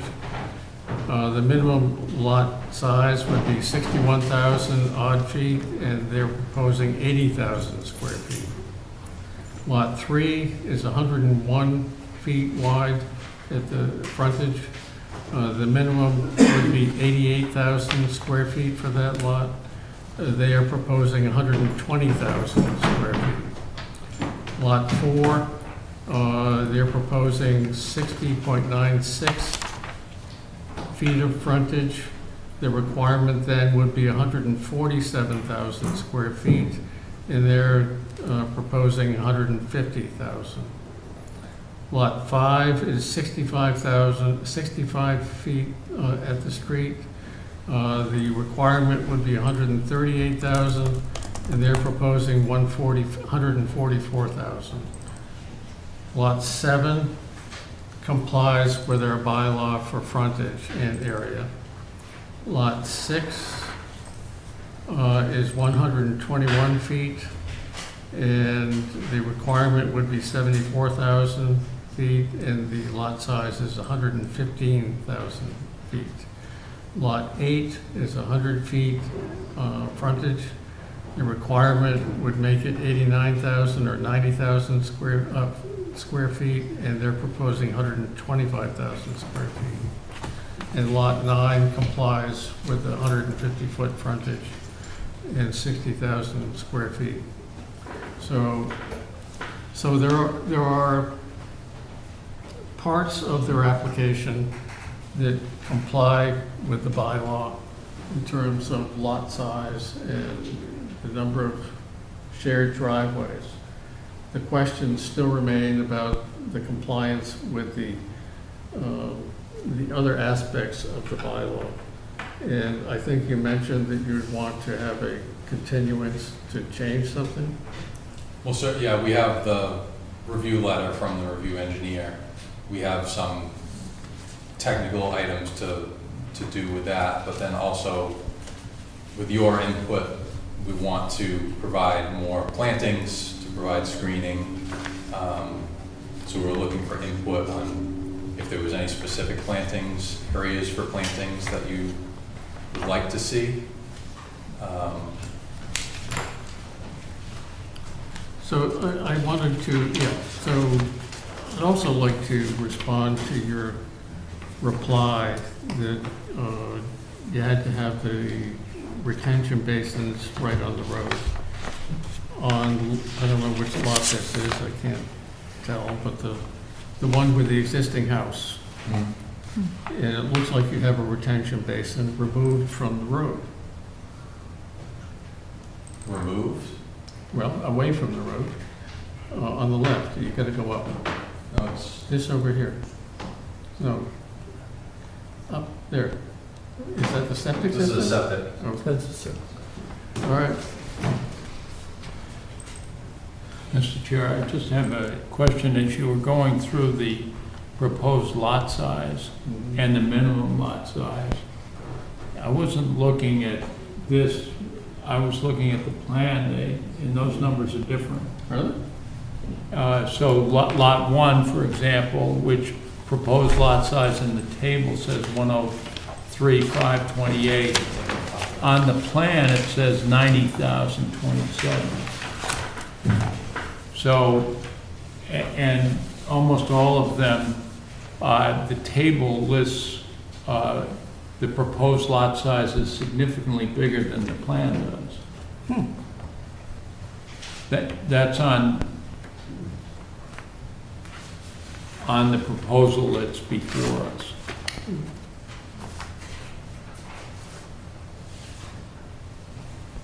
You're correct.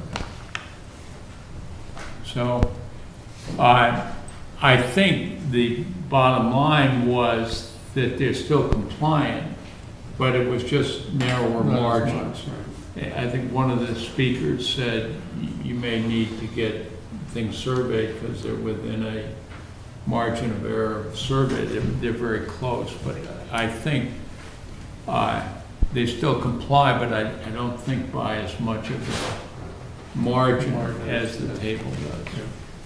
Well, actually, looking at the table on the footnote around that table on whatever sheet this is, it's the footnote is lots 2, 7, and 9 have standard required frontage 150, and then the application and the review says that only 7 and 9 have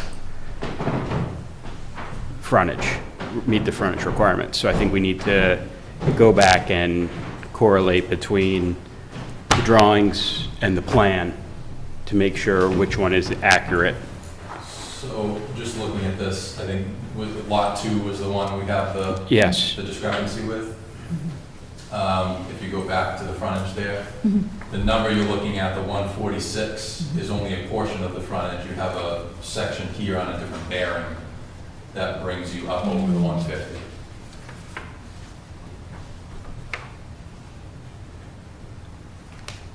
It's just separated because there's a bend in the road there. But you do have the total frontage.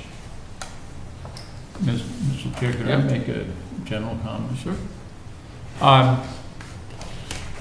Could you bring up the green and dark green plan for us? So I have 3 points I want to make. One is that one way to look at that is whatever you said, it's about a 50% reduction in area. And the reason there are a lot of reasons we value forest. They absorb carbon dioxide, et cetera, et cetera. But they're also habitat for living creatures that need to move around. And so, and to move around, they need continuous cover. And so on the left slide there's significant amount of continuous cover. On the right side, you may have 50% of the trees, but they're so carved up that you don't get the continuity that is important, at least for some species. That's the first point. Second point is, and I'm repeating myself from our last meeting, I think, is that you, representing the developer, look at the boundaries of the lot line and say, what's the most I can do here? We, as the Westport Planning Board, look at Westport, not just the boundaries of this. And the laws pertain, that our chairman went through, pertain to the boundaries, but we're also, not in the back of our mind, in the front of our mind, thinking about how does this fit in Westport? because that's our charge, is Westport, it's not this lot. And so we think of things that sometimes are spelled out in the laws and sometimes aren't, about does this fit in a neighborhood? Because fit is like beauty, right? It's in the eye of the beholder. Does it fit? Everyone here might have a different view on that. But a number of the complaints or observations from the neighbors are that this does not fit, in addition to worries about things like drainage. And the last thing I would say is that almost everyone said I would welcome new neighbors. And neighbor is like my favorite word of all time, because a neighbor, you can't be a neighbor by yourself. You can only be a neighbor in relationship to some other neighbor. You care for each other. You pick up the newspaper when they're away. Neighbors is about a relationship. And as one of the commenters said, one of the existing neighbors said, what you can do with 13 lots is perceived as a threat, and it's rude. Now, those words don't appear in our laws, but that determines whether this fits in a neighborhood. You don't get off to a good start if you threaten and if you're rude. Several people suggested, or maybe it's only one, my memory is not what it used to be, that this be continued so discussions could happen, maybe some trust could be built, and listening could occur.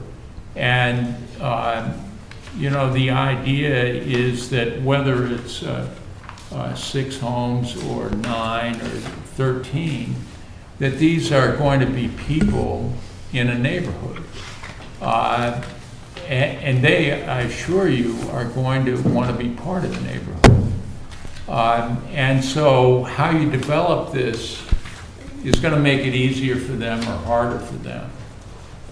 So I think the discussion among the developer and other neighbors who've been here from 1 year to 130 years, is that? 2. You yourself? 102. 102, yeah. Is, that's probably everyone can learn from that. So if that's what we would get with some time, I think it might be worth continuing to allow that process to see where it might go. It might not lead to an answer, by the way. Might not. Those are my thoughts, Mr. Chairman. I would like to say, I apologize if it came across threatening, the 13 lots. I don't intend it to be that way. I do see how it could be taken that way. The intent of me bringing that up is just that it's part of the process for permitting these. And it's my comparison, it is the comparison point to a reduced impact development. So that's our stance. I'm not trying to threaten. I'm trying to point out what is allowed by right and what we're trying to do. So the 13 lot is allowed by right, but with conditions. Correct. So it's not as if you can just do whatever you want. Right. I think I'm just looking for the continuance date. Yeah. So the other thing that, as we're considering continuance, is at the same time you've applied for A&Rs on all 9 lots. And we don't have much discretion when we have A&Rs before us, but we're not considering the A&R at this moment because we didn't open that. But after we close this, we're going to have to consider the A&R that you applied for the 9 lots. And they usually when we have a flexible frontage, that gets approved first, and then you go get the A&R to make them legal lots. Yeah, that's what our intent was. If we did it out of order, I'm sorry about that, but So I as think soon as we're done with this, we're gonna have to ask you either to withdraw the A&Rs or to continue. But A&Rs have a very short window where we have to yeah, make a decision. We can sign an extension on it though, right? Or not for We any? can sign an extension, and we have that ready here. Yeah, that was our intent, was to, But I think we have to sign it for longer than the 21 days, because I'm not sure we're gonna get Through all this. you back here before 21 days, so.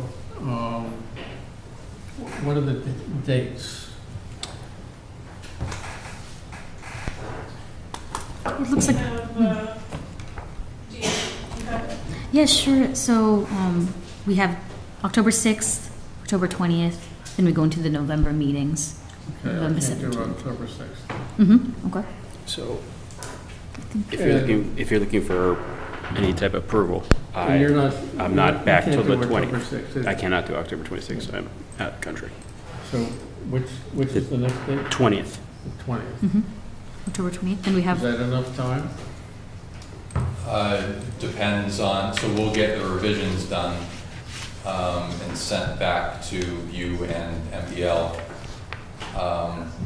And I'm sure there will be some back and forth. Usually it's not just one revision when you have these reviews. So it depends on how quickly they get back to us after we revise it. I'd say, We need at least 2 weeks between when you give it to us and MBL has time to look at it. right, The other thing to keep in mind is usually we meet twice a month, but in November, our regular meeting date is Election Day, so we don't meet on that. So if the next meeting from October 20th is November 17th. okay. So it's a month later, not 2 weeks later. Mhm.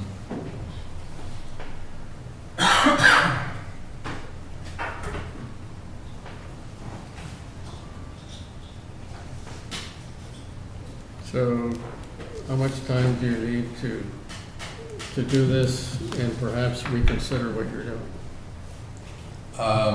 I think we can certainly have revisions made to be ready for that October 20th. So I would probably suggest that we continue to that. I wouldn't be surprised at all if there's going to be outstanding items with MBL and/or the board. So it will likely be continued again, but there will be probably good points to discuss at that meeting. Okay, You want a motion? please. I would move that we continue the public hearing on Old Harbor Road to, what hour, 6:50? No, it's not 6:50, 4:15? 4:15 on October 20th. Starting in September, we start meeting at 4 o'clock. Yeah. Yeah. So 6:15 on October 20th. 4:15. Yeah. Second. Habit. Okay, okay, all those in favor? Aye. Okay. Now, don't go away, we have to deal with the, we have to open that hearing first. Oh. What? Not for names, It's a public hearing. Yeah. So we added 14 days, so I just, that's basically. I'll send you a copy. How long did you put that up? I put November 3rd. Just add a couple days. And we'll probably.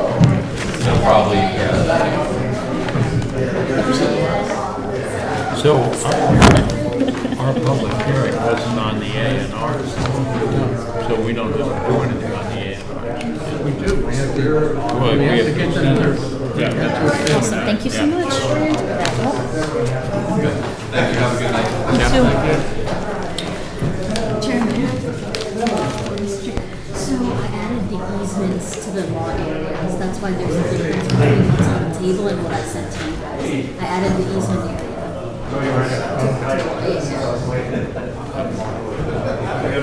All right. Please remove your conversations outside.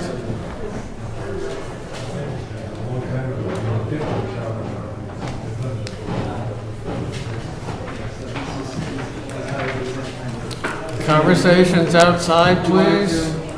Mr. Rennie?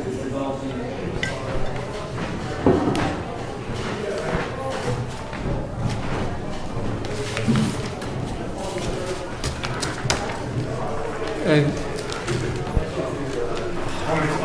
you can't close the door. Just tell them to get their discussions outside. Let's quiet it down.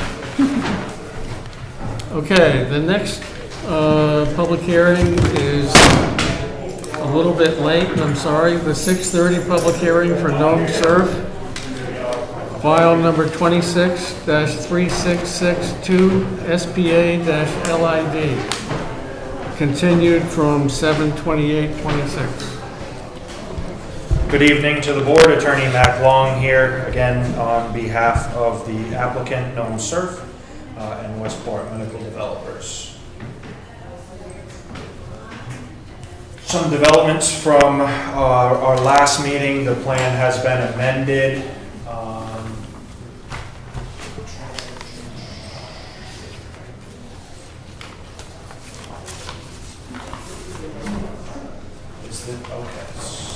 Do you have the most recent iteration where with the driveway? Okay, yeah, this one, yeah, that, perfect. So some of the concerns. They just put the cover. Yeah, I'll wait for you guys to get it open.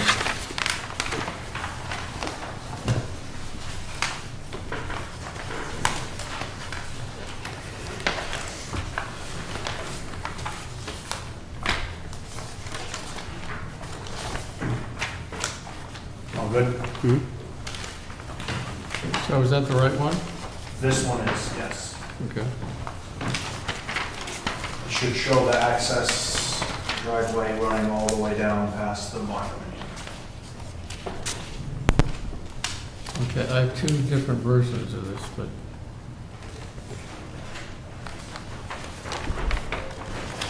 Okay. So I'll start off by saying that we're not seeking approval tonight. We're still in conversation with the fire department and kind of narrowing things down, but we feel like we've gotten pretty close to where we need to be, and our hope is that we'll be able to continue one last time and come back and seek an approval at that time. Another update would be the variance that was spoke about at the last meeting. Michael and myself agreed that it was probably best to just seek the variance, and rather than wasting time and trying to argue whether or not it could be approved or not approved. I think the lot's a prime candidate, even if it isn't grandfathered, to get the variance based on the shape, topography, and the new relaxed standards of a variance. So we went ahead and submitted for that, and we are on the agenda with the zoning board for October 14th to seek the variance. I've also been in conversations with Ralph, the fire chief, and Lieutenant Darren Nunes regarding the design and how we can make this work for everybody. So I'm going to go right off the bat and start by saying we have scrapped the cabin cottage idea and are now instead going with the route of what's considered a temporary structure. There'll be basically glamping tents, tents made with like solid wooden poles are a little more rugged and could be put up for months at a time, but per the fire code and the building code, they can only be up for 180 days a year, and then they'd be taken down, which falls in line with this intent behind this, which is to utilize them in the nice months anyway. They were never going to be insulated, they were never going to have heat, power, hot water, anything like that. So in this instance, by converting them into temporary structures, we avoid the necessity for the fire department to require us to bring the driveway out there. In talking with the chief and talking with Ralph and talking with Lieutenant Nunes, it's a lot of all-around support. And again, I think you know, you brought it up in the first meeting where, being Chair Mr. Bullard, we're on a plan of how and not if. And so we're really working with that. I think this is a great thing for the town, and everybody I talk to seems to share in that appeal and happiness to have something like this come to our town. So we're really working hard to accommodate everyone and try to address everyone's concerns. So I don't want the thought of us converting to a temporary structure to seem like we're trying to skate around fire code. I'll be honest with you, in conversations with Lieutenant Nunes was how we came to that. In that, you know, they're required to do certain things under the fire code where their hands are tied and they have no ability to waive that. And so if we would have stayed with the cabin model, we came to the conclusion that it would likely require the access driveway to go all the way to the back, and that's just not feasible. And also would derogate from the idea of getting out into nature by having a 20-foot wide driveway in the middle of it all. So by converting over to these temporary structures, we're actually going more into the idea of being out in nature and experiencing the character of the woods and being out there. And, you know, the tent's actually going to give a little bit more of that feel because it's, you know, a tent as opposed to wooden walls and structures. Can I ask a quick question? Yep. The old plan was, I think, 4 yurts, or whatever we were going to call them, you were going to call them. Yeah. And 1 service building that had a toilet, shower, Yes. etc. So what about that service building? Is that still part of the plan, or is that also gone? The plan will be to keep the service building. Where it's located is going to depend on, so the only thing is and building on that, is the fire code requires that when you have a structure located behind another structure, the fire department has to be able to get within 25 feet of that access door or front door from their entry point. So essentially from wherever this access driveway ends would need to be 25 feet to that entrance. I am not sure whether or not that's going to apply to the outhouse or bathroom building. Yeah. The cottages, now converted to essentially tents, will likely remain in the exact space that they are. I mean, maybe we go back to the 5. I'll talk with Lieutenant Nunes about that, being that they're temporary structures now. But we would obviously need to keep the bathroom in proximity to that, especially with ADA compliance and all of the things that go along with that. In talking with Farland and the design here, they were under the impression that the fire access that came all the way to here needed to be 20 feet wide, and in talking with Lieutenant Nunes, he stated that, you know, to kind of find a happy medium, we may be able to reduce the width as we get closer to the structures, because the turnaround is located here. So they'll be able to come in and then back down, or drive in and back out. This does meet the swept path analysis for, you know, engines and whatnot, and is designed with those standards in mind. So with that being said, the intention will be, when we come back with our final plan, to show tent structure style with the access, and everything will be in compliance with the fire code. That was something that we've been working through over the last couple iterations of the plan, was I know we were talking about this last meeting, what do we qualify these on, what do we classify them as, where do they fall within the code, and it was proving difficult on all sides. So collectively today, we decided to pivot to the route of temporary structure, most especially because nobody's going to be staying in these structures during the winter months. So it does fit to be something that's up for 6 months out of the year and then taken down during the cold. The access driveway has been widened to 20 feet per fire code and per the request of the fire department. This plan does not show the site triangle that you brought up in the last meeting, but we will be putting that on the final iteration. They're aware of that. We had a meeting today to discuss that. We're going to continue to keep the concrete walkways. Even though these are going to be tents, we do want to provide fire access in an emergency to be able to get to them with a stretcher or wheelchair, or any of those sorts of, you know, wheeled apparatus to where they can get down there. So as much as we're removing these, we're gonna retain the concrete access to keep things ADA friendly, and also make it a bit easier for access purposes. You can see the fence has remained around. I know that was a concern in one of the prior meetings about, kind of keeping the kids within the space. I think we talked about that at the last meeting. And so that does remain around the building. We just now show an additional access here for fire from the access driveway for the fire department. I believe those are the major changes. The building is now 80 by 40 without the, cutouts, which I don't know if we showed that on the last plan. Do you have any notes on?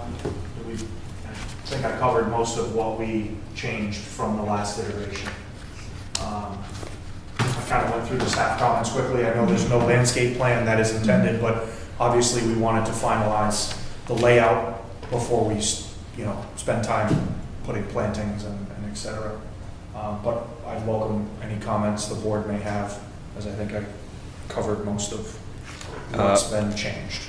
Got a question around the concrete walks. You're talking about ADA compliance. So you're only, your walk is off of your fire access and your turnaround road from one side. The other side, it just kind of ends.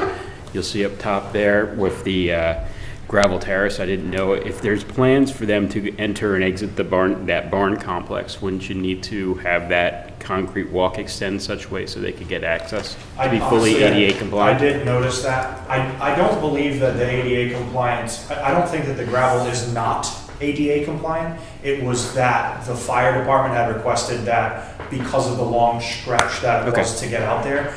But I'm not gonna, derogate and say that I don't share the same opinion where, because we do show concrete, it's a gravel driveway, there was concrete, I believe Mr. Bullard and I talked about the concrete pad for the handicap spaces at the last meeting.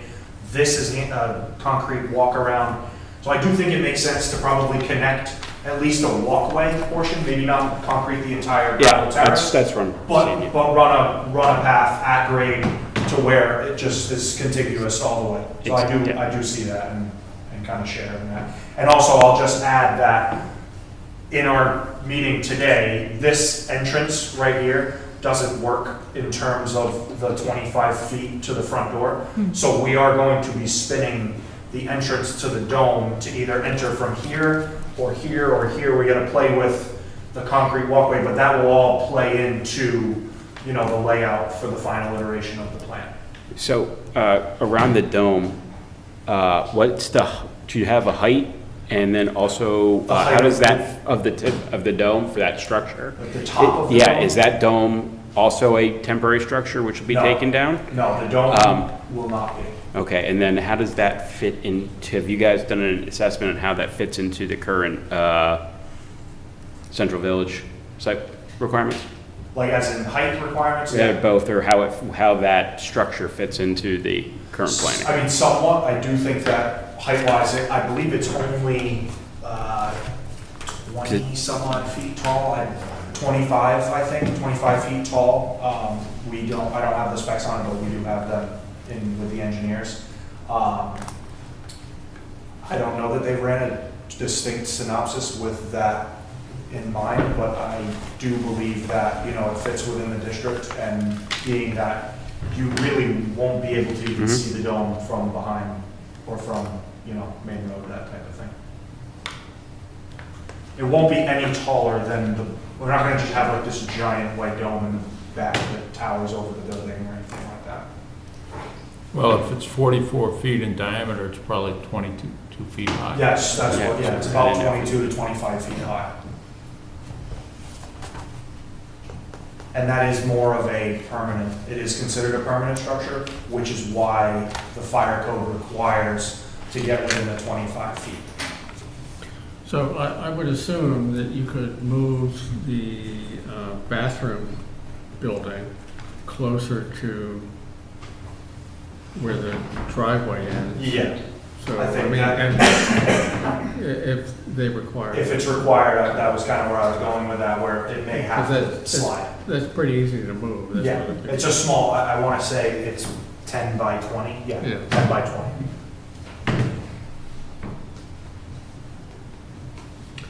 Because it's not built yet, you don't have to move it. No. All you do is move it on paper. Exactly, exactly. Yes, far easier that way. When do you want to come back? So I was listening to dates from before. I had originally hoped that we could come to the second meeting in September, but I don't know if you're full. Our consulting engineer is going to get us the review in, time. not in time for the September 8th meeting, but the Okay. September. No, September 22nd. Who's Would not be here? intended. My hope would be, and I talked with Michael about this, we can run contiguously with the variance and the site plan approval. We've extended the closing date on this multiple times, and the seller is eager, obviously, everybody wants to wrap this up.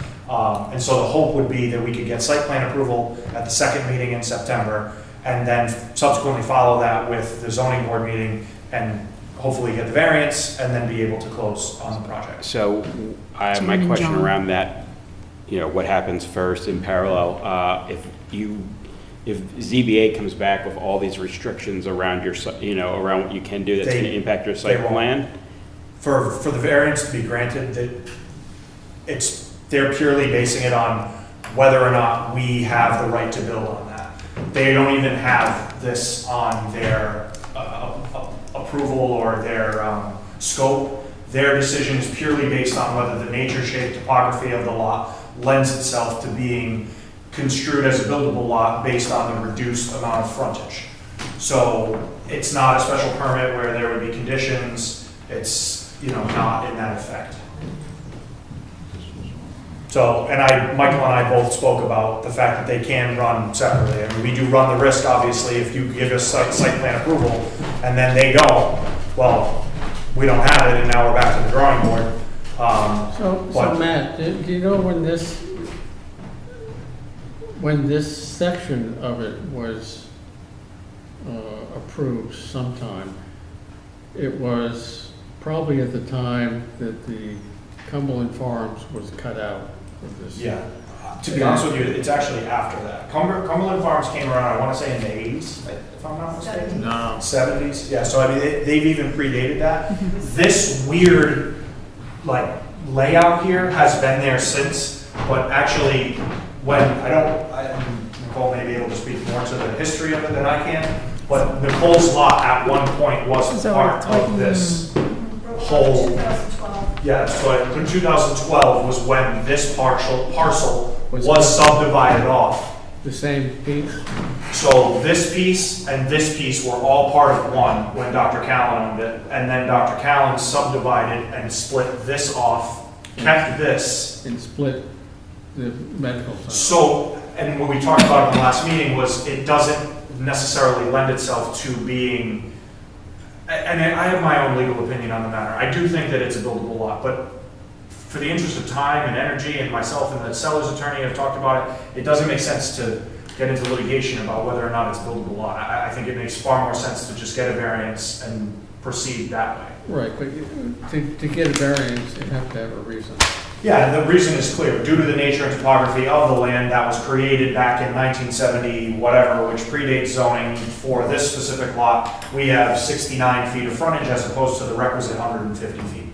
And, we have a good argument. And honestly, the variance standard under the new law is even more lax. And there's more considerations in support of the variance, which came out earlier this summer. So I think when Callen split off the medical center, he figured that was enough To cut a road. footage for a road. Yeah, because if you look at... A road to, I don't know where, but... So if you look at the plan that's on file from 2012, and I believe Sean Leach had done the wetlands analysis at that point, there was a pocket to where you would have been able to run the road down and access that upland portion. But then when Farland came in some 10 years later, obviously things changed. The wetland is now a contiguous wetland, and you would basically be impossible to get to the back. Right. So I do think in the same, I share the same opinion that they thought they would be able to cut a road. It would be tight, especially here. I want to say there's like 45 feet or something like that. So it's basically just enough to get a roadway through. But now with the wetlands concerns and everything else, it's tough. And so what we've discussed with Primacare was, you know, if there was ever to be any further development in that upland portion in the back, or, you know, when I say development, obviously no main structures or something along the lines of the cabins or something like that, to create a vital access easement through Primacare, because on that, what would be the south side of the building, they have an ambulance lane, which always remains vacant, and so in the case of a fire, they would be able to get back to that portion. But, I mean, we're in discussions with Buzzards Bay Coalition and different, you know, conservation agencies. The intention is not to, you know, turn this site into large development, much like my predecessor here this evening. So it doesn't show in these plans, but how far back does this lot go? To the west? Does it go to existing conditions? Does it go to Inchling? Almost 2,000 feet back. Yeah, all the way, I don't know, this is like 700, I want to say. Who owns those lots? On the 794 here. Over here, to the left. Yeah, so from here to the front corner, which is the back of the Cumberland lot, is 795. And then I want to say it's an additional, what, another two, yeah, so about 1,000 feet to that. And this is all, I want to say, so one over, yeah, Westport Conservation Land Trust owns this, and then I think it's the Brook, I might be wrong, the Angeline Brook over there? Yeah, Angeline. Yeah, is on the other portion over one more. So yeah, as you can see here, the wetlands comes all the way through, and as we had discussed in previous meetings about trying to do an access easement, you know, through here, this one wouldn't be possible, and even if you were to try to cut a driveway in through there, the replications, you'd be over the 5,000 square foot limit. So what would, I shouldn't ask, but from there, from where you're ending the development this way. This way or that way? That way. What are you going to do with it? What do we have left? Probably, I want to say when we did it today, 795 was about probably like 500-ish, 500-600 feet from the end of that last like yurt site. And a lot of it's wet, but this is all wet. The whole portion. But the lower part is not.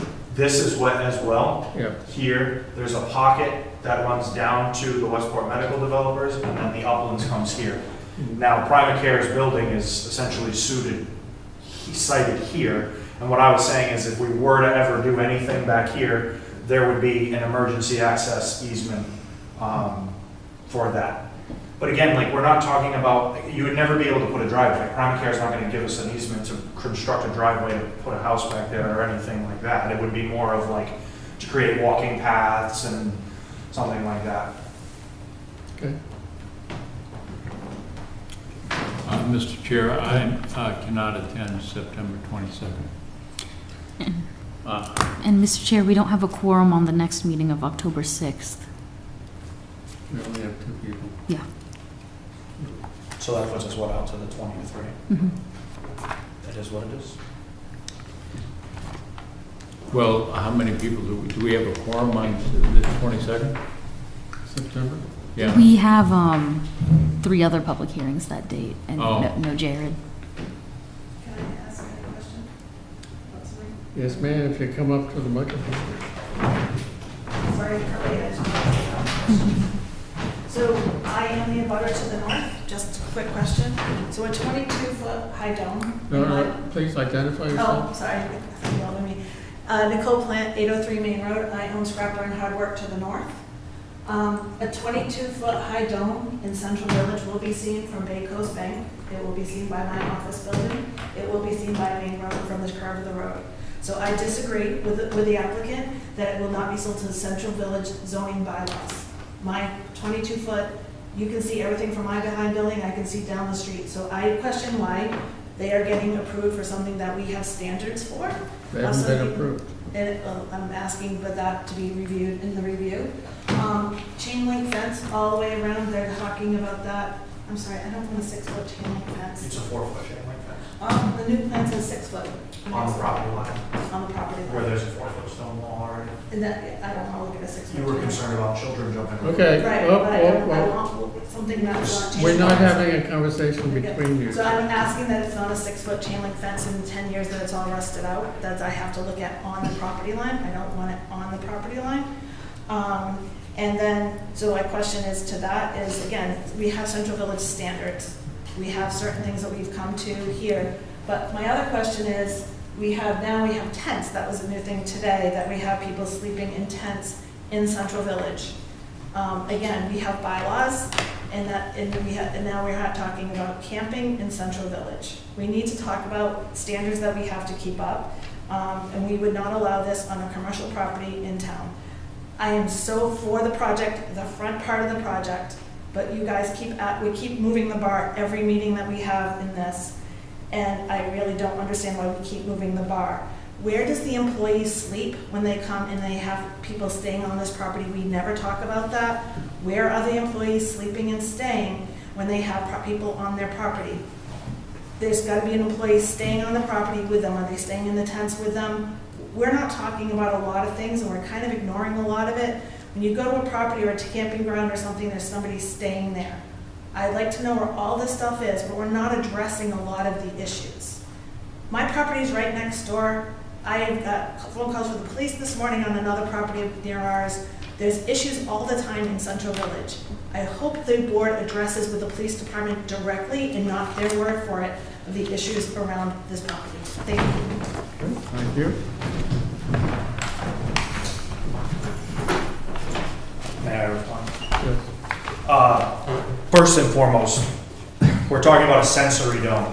We're not talking about like a disco party dome where people are going to be playing music. This is a place for children with special needs to go and calm down and be able to have access to a space that is unique to the area. I don't believe there's any within a 100-mile radius of us, and I think Mike could probably attest to that. We've received already a special grant that is focused on this because it is such a new and unique technology that has worked well in other areas and provides this sensory experience to these children that are not able to have this type of an experience elsewhere. We're talking about Central Village, but Central Village is the heart of Westport. And what better place to have a space that is so unique and diverse for members of our community and members of our surrounding community that are plagued with special needs. And the notion that it's going to be seen from Bay Coast Bank is open 9 to 5, 9 to 7 on Saturday or Friday, I believe, and a little bit later on other days. There are really no residences within any distance that are going to be able to see it. My aunt lives in the Villages, I think it's called the Villages, the adult community, and you may very well be able to see the tippity top of it at 22 feet tall. Again, we're not talking about some massive dome that's going to plague the community and create a disco party at 2 o'clock in the morning. Cumberland Farms is open 24 hours a day. No, it's not. It's not? It closes at 11. Okay, well, this one closes at 11, but the children would be past their bedtime at 11 o'clock, and I can assure you that everybody would be going to bed at that time. I do understand your concern about where the employees are going to sleep. It's a mixed-use district, so if need be, we could maybe provide sleeping quarters for the employees in the building, but, I'm going to leave that up to NOMA. We'll have the answer to that question when we come back. They may also very well just be in one of the tent yurt structures. To be, hands-on and in close proximity to them.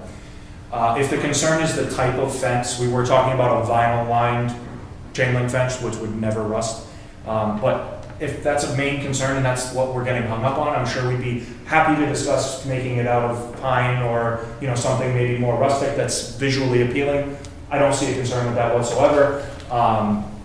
To be honest with you, the fence was brought up as a concern of yours in a previous meeting. So that was why we included that, and I do share that concern. We want to keep the kids safe at all times, but I can assure you that the children here are not going to be a disturbance to the neighborhood. They're going to be enjoying the fact that they get to spend time in a rural setting where there's really nowhere else for them to be able to do something like this anywhere else around here. You know, some campgrounds may have ADA compliance, but we're talking about an entire, you know, project that is dedicated to those that have special needs, from a state-of-the-art sensory dome to a place where they could be one with nature. And I do think it lends itself to being something that is an incredible asset and something that the town could showcase, most notably in our, you know, the heart of Westport. I just feel that it's very fitting for where it is. I'll do a code synopsis with Ralph and with Farland Corp. To ensure that we are complying with any special requirements of the district. But at the end of the day, if it really came down to it, we could build a box around it and put the tent inside of it, or put the dome inside of it, if that really was what it came down to. And I can ensure that that would meet any requirements or concerns that they may have. I believe it's 40 feet for the height restrictions within that area, and we could put it under there if we absolutely had to, but that would be an additional cost and would, you know, change the scope, and also take away from the fact that there is this unique dome. I mean, as you said, beauty is in the eye of the beholder. I built one. Yeah. I love them. Yeah, I think some people hate them, some people love them. It's like anything else, you know? But what this brings to the property is such a key point and a key focus of this project. And as I mentioned, there is grant money available to help fund this project as a result of having the dome on the site. And so that's a huge, you know, foot in the door to kind of get this all the way through to completion. And so, you know, while I recognize there are concerns, we again are really trying to fit in with the community as much as we can, but also stick out a little bit in the fact that we're creating something that is so unique and so special for you know, people that have these special needs, and give them a place to really you know, kind of kick back and enjoy the rural nature. John? A couple of points. One, Central Village is a wonderful part of Westport, and it's got, you know, the Quaker Meeting House and 10 Cousins. It's got a variety of styles, Lee's Market, and it doesn't look like Sturbridge Village, thank God. It's a living place. And so this is a different structure, but we have lots of different structures already in Central Village. The second thing I'd raise is that when I drive by here and look at the playground, what I see a lot of the time is mothers and fathers and kids enjoying themselves in what is a pretty unusual structure. Now, it's not a building, but does that fit in with Westport? I look at the activity around that playground right there and say, this is so cool about Westport, and it's so cool that it's right here in the center of town. Kids exploring possibilities with their parents looking on in an unusual structure. So I know it's a different rule because the dome is going to be a structure and not a playground, but I think it depends on whether you're looking at the dome or whether you're looking at the activity that's going on in the dome or around the dome. I think that's what determines how you feel about things. And I doubt there's a person in Westport that doesn't drive by that playground and say that is an awesome addition. And so I think the activity that you've got going on here, I do think the issue you raised about where do supervisors sleep? Agreed. Can't be, oh, we'll figure it out. No, you've got to figure it out before you come here. Absolutely. And we can evaluate how anything fits with the Central Village regulations next time. Yes. So One. I think that it is good that Nicole brought it up, because it wasn't my focus, but it should be. So. Definitely. Just a quick question. I know conservation has been through. I know you've been to conservation before, but I'm just curious. It's identified as a priority habitat for rare species back there. So I just would like to make sure that Yeah, they did. they You had verify the all that. study. Yeah, we had the, I am not a wetlands nor am I an endangered species expert, but we did the right thing and filed with them, and got their approval. Conservation, I believe we're on for them in September, so, we will likely extend that to right around the time where we get our final approval, hopefully from you guys, so that everything can run congruently and, the project can take off. But they are familiar with the site and that study has been conducted. Okay. So any more October comments 20th. from the audience? So do we have a Questions? date when we, October 20th, right? Yeah. one motion, please? I move that we continue the Gnome Surf application to October 20th at 4:15? 4:15. Got it right that time. There's hope for me. He's learning.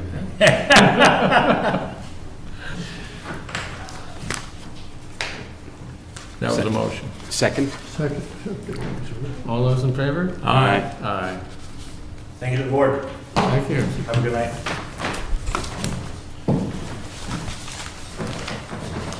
So next is the assistant planner's report. All right. Let's get through these. Sorry, give me 1 second to find my note. Okay, so for Francis Estates, they are finishing up that stormwater design. I'll just scroll through the photos. Yeah, these are the reports from August 6th, 10th, 12th, 13th, 14th, 17th, and 18th. Like I said, they're finishing up the stormwater installation, and then they're moving on to electric. In addition, the applicant has pulled permits for the building foundations. So, chugging along, the inspections will probably slow now after they've totally complete this installation, which they're almost there. And then you have, oh, actually, these weren't in the packet, but yep. I'll just finish up the photos. Let me know if there's something you want to see. And then for Herring Run Farm, there's just a lab test of the moisture density for the project's gravel. The field results of that gravel will be shared next meeting. So that was just a quick update. And you can see the report here. Okay, and remind me again where Herring Run Farm is? It's like off a Drift Road. It's just two houses. They're just finishing the road. I'll show you here. Hershey's Way, Yeah, Hershey's Way, if that rings a bell, right? Charlotte Way Road extension. Yeah. So here it is on the context. This is the roadway, and then this is the second lot that's actually assessed to Drift Road.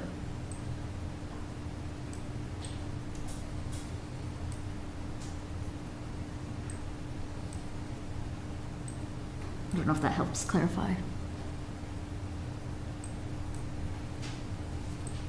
So it's between Drift Road and 88? And what's the road to the north? This one? Charlotte? Is it the extension? Mm-hmm. Charlotte Yeah. Red Extension. Yeah. Mhm. Okay, Yeah. And that's it for me.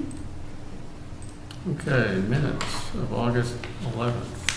Mr. Chair, I read the minutes. I think they're accurate and complete. I move approval of August 11th, 2026 minutes. I second that. All those in favor? Aye. Aye. Move adjourn. No, we got one more thing. Oh, Other business. I just wanted to bring up the fact that we used to have work sessions, Mhm. like once every other month or something. And with the anticipation of trying to cobble together, master plan. well, master plan, we got so many things going on. And also articles for town meeting of next year. It isn't too early to do that. We'll try to figure out what we need to do. And what things we need to change. So I don't know if it's possible, but I think sometime in this fall, we ought to have a work session. And wanted to get people's thoughts and ideas whether or not we should do that. They wouldn't have anything unless we had an A&R that we had to do. But it would just be talking about anticipated town meeting warrant articles and anything else that we wanted to discuss planning-wise. You want to try and pick a date? Yeah, please. We don't have to do it Tuesday, right? It can be any day.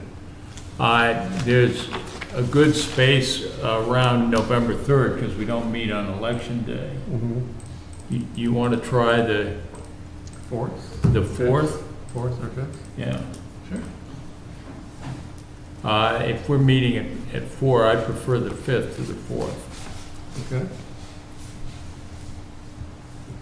So that would also be 4 o'clock then? Yeah. Yeah. Sounds good. I can meet in the afternoon on Wednesdays. Can you meet on Thursday, the 5th? Can you meet on Thursday? I can meet on a Thursday. All right.